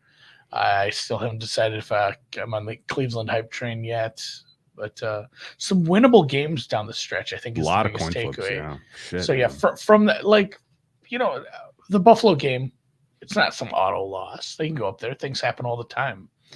Buffalo lost to Minnesota last year. Yeah, it doesn't. That was another one. Remember when Josh Allen fumbled the ball in the end zone? I definitely remember that. Oh my God, the Vikings! One of the most absurd things that happened all season. We've talked about some absurd games already, just between these two teams. We haven't even got to Minnesota yet. Between that one and Indy and Jesus, but down the stretch, Minnesota, they're a 2-point favorite hosting them. Cleveland, short favorite hosting. Go to Houston. Get to be a favorite on the road. Ooh, 3 in a row on the road. 3 in a row. This is tougher. Chargers and Detroit. Detroit still might be a beatable defense, and they're a small road dog there, and that's just a nasty spot being third straight road game plus early East Coast time game, early noon game for me. But then New England, Chargers, and Las Vegas, short favorites to close the season. So, there's hope down the stretch here. Like if they get things figured out, even if that Buffalo game doesn't go their way, there's a big handful of winnable games for this team down the stretch to be like, I mean, the AFC is so tough. And if I'm a realistic Broncos fan, I'm not like really thinking, hey, we have a big shot. We can do this. If Russ is good and these wide receivers are healthy, like we're gonna win it all. But like, I mean, after it's been like 7 years since they made the playoffs. Like after the last season, I'd be happy just to get to that New England game and be like, hey, we're the 8th seed right now. You know, we have a shot. Like we can get into the playoffs. We can have a playoff game. It's kind of baby steps, and then you build off that next year with Peyton. Yeah. Okay. I love the start to this schedule. Surely, 3-1 looks likely, with the one being maybe one of my favorite betting spots of the whole first quarter of the season. Losing to the, losing to the Dolphins week 3 is going to be it seems like a bet that seems like a scheduled loss. After that, there's a lot of really good defenses on here, which makes me think that the likelihood of an emergence or a reemergence of Russ is that much tougher. Do you know what I'm getting at? Like point to a third game after we get by the first quarter of the season. This team's 3-1. The next time you are really going up against a defense where you have a meaningful advantage, or at least a chance to get into the mid to high 20s, I think is Minnesota. Mm-hmm. Next, maybe Detroit, and then the final week against Las Vegas. So after your 4-1 start, potentially your 3-1 start, potentially, you only have 3 more games where I think your offense can really pick up the team and kind of help out if the defense isn't clicking that day. And that makes this a little fragile. And I think that makes the potential that sometime after the bye, this is no longer the Russ show, is maybe a little bit more real. But I definitely think that selling Broncos stock after that Chicago game is in the cards. Do a percentage here, and I think just to go back to the the game we did, it's really hard to just not say the Miami spot. Miami might be, that's just you get Miami on the other side of 3, and it might close 1. Yeah, God, that'd be so. What? Give me your percentage distribution, and I'll give you 4 buckets to fall in. Okay. Russ is a top 5 quarterback. Mm-hmm. Russ is a top 12 quarterback, but not top 5. Russ is a bottom half of the league quarterback, but plays all year. And Russ is benched for ineffectiveness and losses at some point. Okay, I'm going to go 5% top 5. Okay. 10% top 12. I'm going to go 15% that he's benched and that it's the Stidham show. And then the rest is that he's kind of in that middle tier, but plays all year. 12 to 20 effective, but not so too effective. Yeah. It does seem like the most likely outcome. I'd go a little higher that he can get in that, because that 10 to 12 range isn't that much to ask. It's like it's crowded though, man. I know it's very crowded. It's super crowded. There's a decent there. Case where it's like there's a case where he's like the 14th best quarterback, and the difference between him and like the 8th is so small that I think you can qualify it as a win for that bucket anyway. Where it's like he was Kirk Cousins. He was one of these guys that goes and throws 4,000 yards and doesn't lose a lot of games for you. He just doesn't have the magic that he had, obviously, when he was getting to the Super Bowl, winning at Super Bowl, younger years when he was in Seattle. So I don't love the idea of him being super washed. I'd like to see him kind of bounce back a little here, but I'm still with you there. There's like a 15% chance it's shit. It's like if he gets into the top 12, he's 12th. Like there's just too many guys that I would say narrow range of outcomes top 10 for him to squeeze into the top 10. But if you're telling me that Kirk Cousins and Jared Goff tore their ACLs. Well, now you can get in the top 10. There's a decent chance you just leap those guys anyway. But you realistically need to you need something special to happen to get up into that rare, because there's just too many good guys with narrow bands up at the top right now. But at the same time, better coach, better protection, and just a reinvestment in his own, talent, skill set should produce 12 to 16 type of performance over the balance of the season. Difficult schedule though, man. It's tough. This is a tough schedule though, man. Doing that slide exercise where he's like going back and forth on that. I need to get like a ripstick or something. Well, you seen those? It's like a skateboard, but do they still sell the Danger Witch? God, no. There's no chance. That got scrapped? Love the Danger Witch. Subway has not been great. Their marketing over the past 10 years. They've had a couple of notable hiccups, fails. Couple hiccups. One was a hell of a hiccup. Let's look at the odds.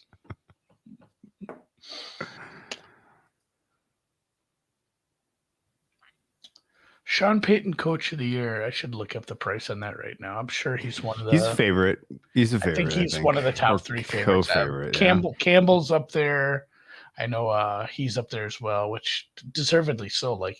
And that the biggest part about Coach of the Year is just outdoing last year.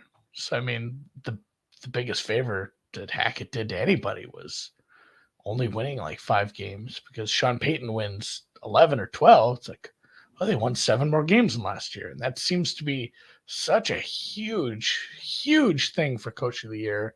And obviously he's a very known quantity, and you'd want to do something if this was a playoff team, if this was one of the better wild card teams. I think third favorite 14-1, Dan says. Thanks, producer Dan. Third favorite at FanDuel, and close race. I think you're right. Sam Lipscomb, he probably gets a little bit of a bump, but 45 to win the Super Bowl, 30-1 to win the American Football Conference, 5.5 to 1 to win the division. At that point, if you're betting him to win the division, you better have an AFC ticket, because if they are better than Kansas City, what are you doing not having a 30-1 to win the AFC at that point? Plus 184 to make the playoffs, minus 230 to miss the playoffs in a crowded and tough AFC. Win total is a couple games higher than the Raiders, but definitely juiced to the under. This is closer to an 8 than an 8.5. It is minus 132 to the under. So I don't know what did I missed it at the bottom of your schedule. What was your median implied results according to your schedule? Sum of the win probs is 8.5. Okay. and my own personal numbers say that they are slightly better than that, but not enough to make a bet. So we teased that off the beginning too. We said here's a couple of teams where it's hey, the market's pretty correct probably on their median outcome.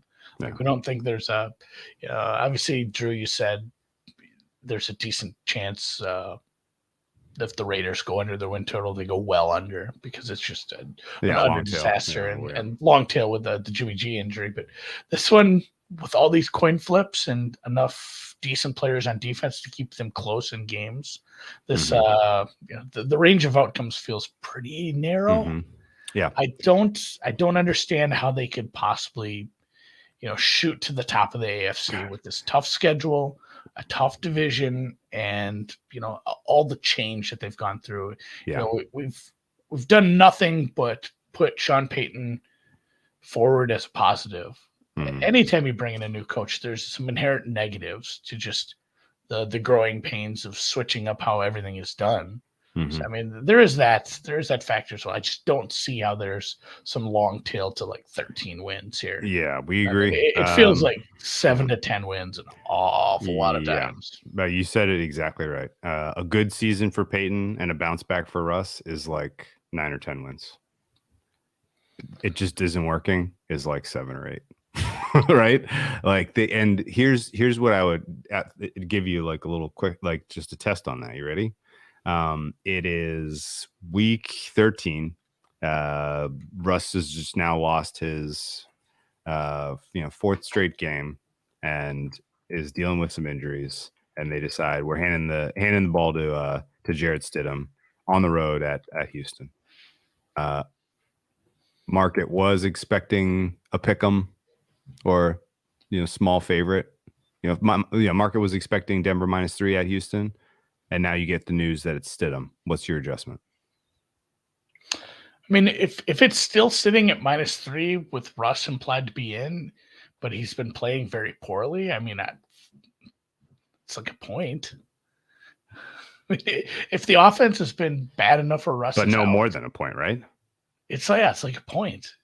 Yeah, It's not going across. It's not going across pick'em. No, I mean it might drop 1.5, 2, but at that point it's semantics. If it goes from 3 to 1 or 3, it's coming 2, off 3. Yeah. How about if come off 3, but not it opens 2.5, and you get the news via text that Stidham. It's Stidham this week. Russ is out. You're not making a bet on Houston at that price, right? No, I mean, this is going to move. So this is where it's so. No, it's not. You probably wait. You probably wait and make a bet on Stidham afterwards. Yeah, that's what I mean. Actually, that's probably the right call. Give me the cheap price on him at that point. Yeah, dude. Yeah. Oh man, I get to fade CJ Stroud going up against this defense. Hell yeah. Yeah, give me pick'em. And Jay brings up a good point. He says close game results last year gonna flip. That's the thing that the defense kept them in so many games. Mm-hmm. Like, if the offense can be 20% better, they probably win a lot more of these coin flips. If again the defense has to play at a pretty decent level as well to keep them in these games. Schedule should be a lot tougher. Do you know it turned out to be an easy-ish schedule. It did, yeah. Do you know the term for the fallacy of we went 1-7 last year in close games? This year we're going to go 7-1. No, most likely you're going to go 500, right? Like what's that fallacy where you expect regression back to, you're expecting an overcorrection. Oh, God. You know what I'm trying to say? I can't remember, but anyway, yeah. I mean, the most likely thing is that the Broncos go 500 in their close games. I think it's just called the regression. It's just called the regression fallacy. Oh, okay. All right. Well, yeah. I think it's fair to expect them to win more than they won last year, but not to win more than 500. At least unless there's some magic super secret sauce of end of game decision making by Sean Payton. That's the difference, but we'll see. It wasn't just the offense that coughed up these close games. It was Nathaniel Hackett and some of the decision making they lost. Yeah. Let me ask you another key. They lost to the Colts by 3. They lost to the Chargers by 3. They scored 9 points at home against the Jets. And yes, the Jets turned out to be a lot better than we thought. But when your defense holds teams to, I mean, these are games they lost. The defense held a team to 12. Defense held another game where they scored 9 points. Yeah. A defense held a team to 17, 12, 19, 16, 17, 22, and 23, I guess. Dude, they lost 3 games scoring 9 points last year. Yeah. None of the margins were more than 3. Oh, no, 19-16 was more than 3. But still, you shouldn't be losing those games. Holy shit. That's amazing. Okay, well, let me ask you another question. Long arc. Denver Broncos. Put your Denver Broncos fan hat on for me. You've made a good decision of replacing your coach with a guy who's going to be relevant for 15 years. Do you want to see Russell Wilson bounce back and have a 12 to 15 ish rank, 10 to 15 type of rank of quarterback for a couple more years, and the Broncos be a borderline playoff team in the AFC? Or would you rather see what Peyton wants to do, tearing this thing down and bringing in another quarterback and starting over? Like, what would you rather? Is that what Peyton wants? Are we sure? I don't know. I think I'd like to see 5 years of good Russ, because I think he still have it. He's 34. It's not ancient. He hasn't had, a lot of his worst injury was, recently was just the finger thing. It's not like he's battered and broken or, 38 years old at this point. I think he still has some wear on those tires. So I wouldn't mind seeing a little bit of a Russ renaissance. I hope he just deletes all his social media for that. I don't want to see him on Instagram Reels at all, but I wouldn't mind seeing him play good on the field. And, at that point, somewhere in that stretch, you find a replacement and start working him in. You better have a plan because this is going to be forever. And to your point, like Sean Payton's obviously got to look long term as well. But I mean, if I'm Sean Payton, I think I'm fine with either. But I think I'm kind of ready for the next chapter. I don't know. I'm more fine with winning. Like that's the thing. This guy hasn't coached a NFL game in a while. And the ultra competitiveness of these people that do this sort of thing for a living. He doesn't want to come back out of the booth and come in and be like, yeah, I'd be happy to go 6-11 this year. No, I want to win. I've tasted it. I've been to the Super. Christ, I don't think they win that Super Bowl, but they should have been in another Super Bowl. And there was I don't know if people remember this, but they could have won that one. There was a bad call. They definitely could have. That Patriots team was there for the taking, man. I don't know if I liked the matchup as much. Yeah, McVay was just befuddled. Was that the 13-3 game? Yeah. I mean, that was just such a perfect game plan by the Patriots, honestly. Yeah, but it was against Goff and McVay was a more known quantity. Peyton. Maybe they have two Super Bowl trophies, but he's tasted it. He's been to the mountaintop. I don't think he wants to come in and. Yeah, that was Jared Goff's first Super Bowl. He pooped his pants to a degree. Drew Brees not necessarily doing that.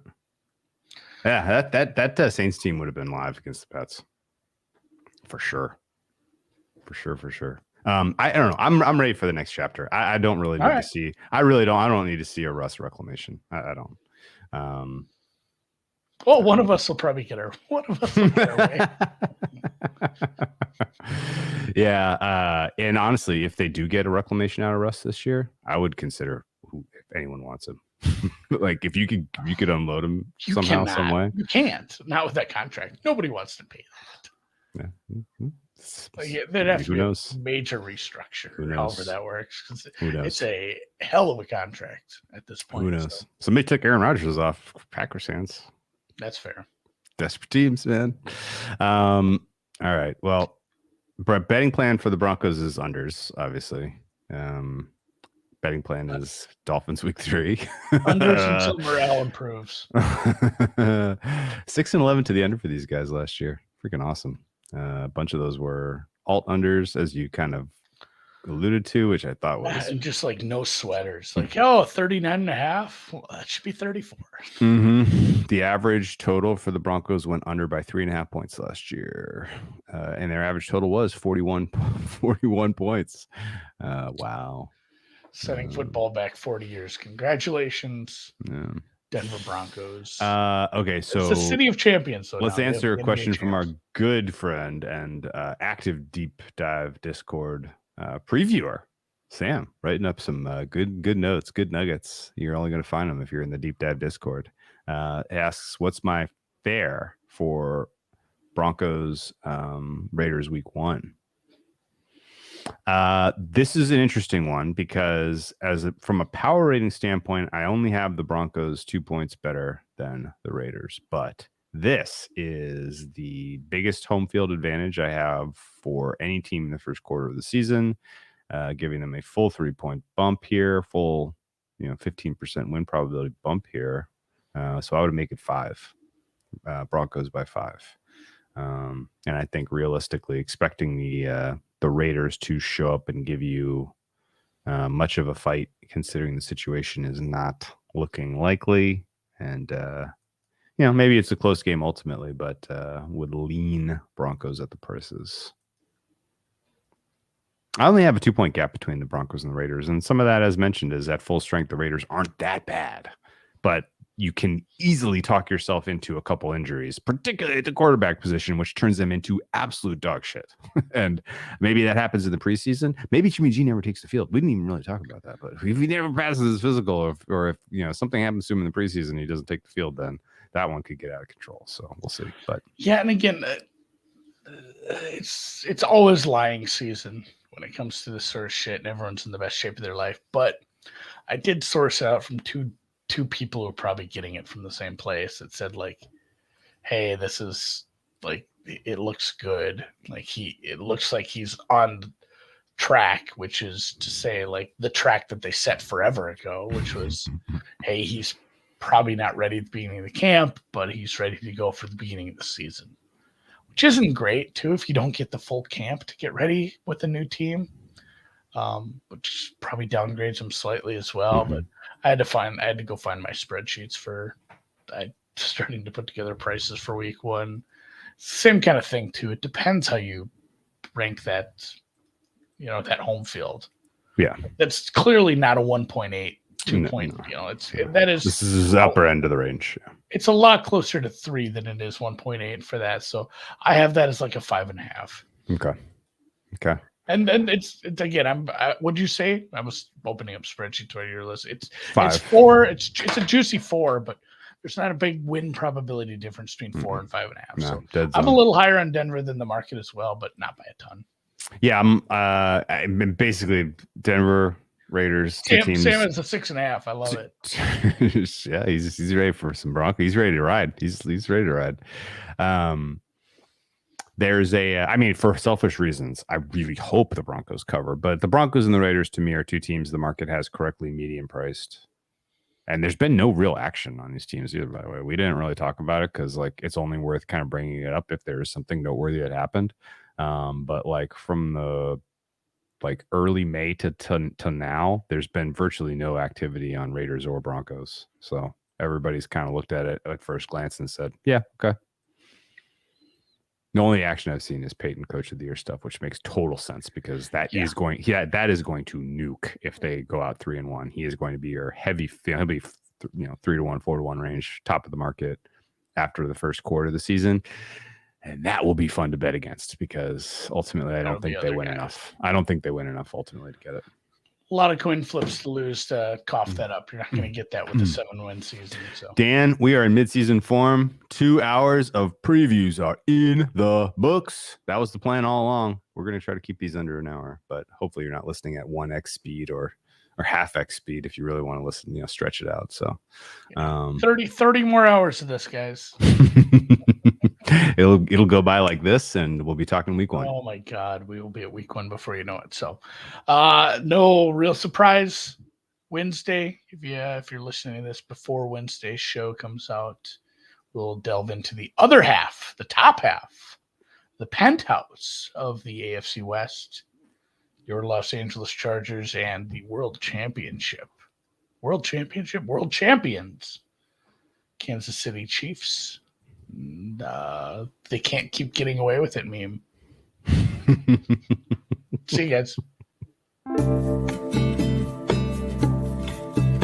Great work. That didn't feel like 2 hours at all. Just a couple guys rapping about teams, baby. Yeah, I can't believe we have two. I can't believe we have 2 previews in the books, and we've got 2 bets in the queue for week 3. Yeah, wow.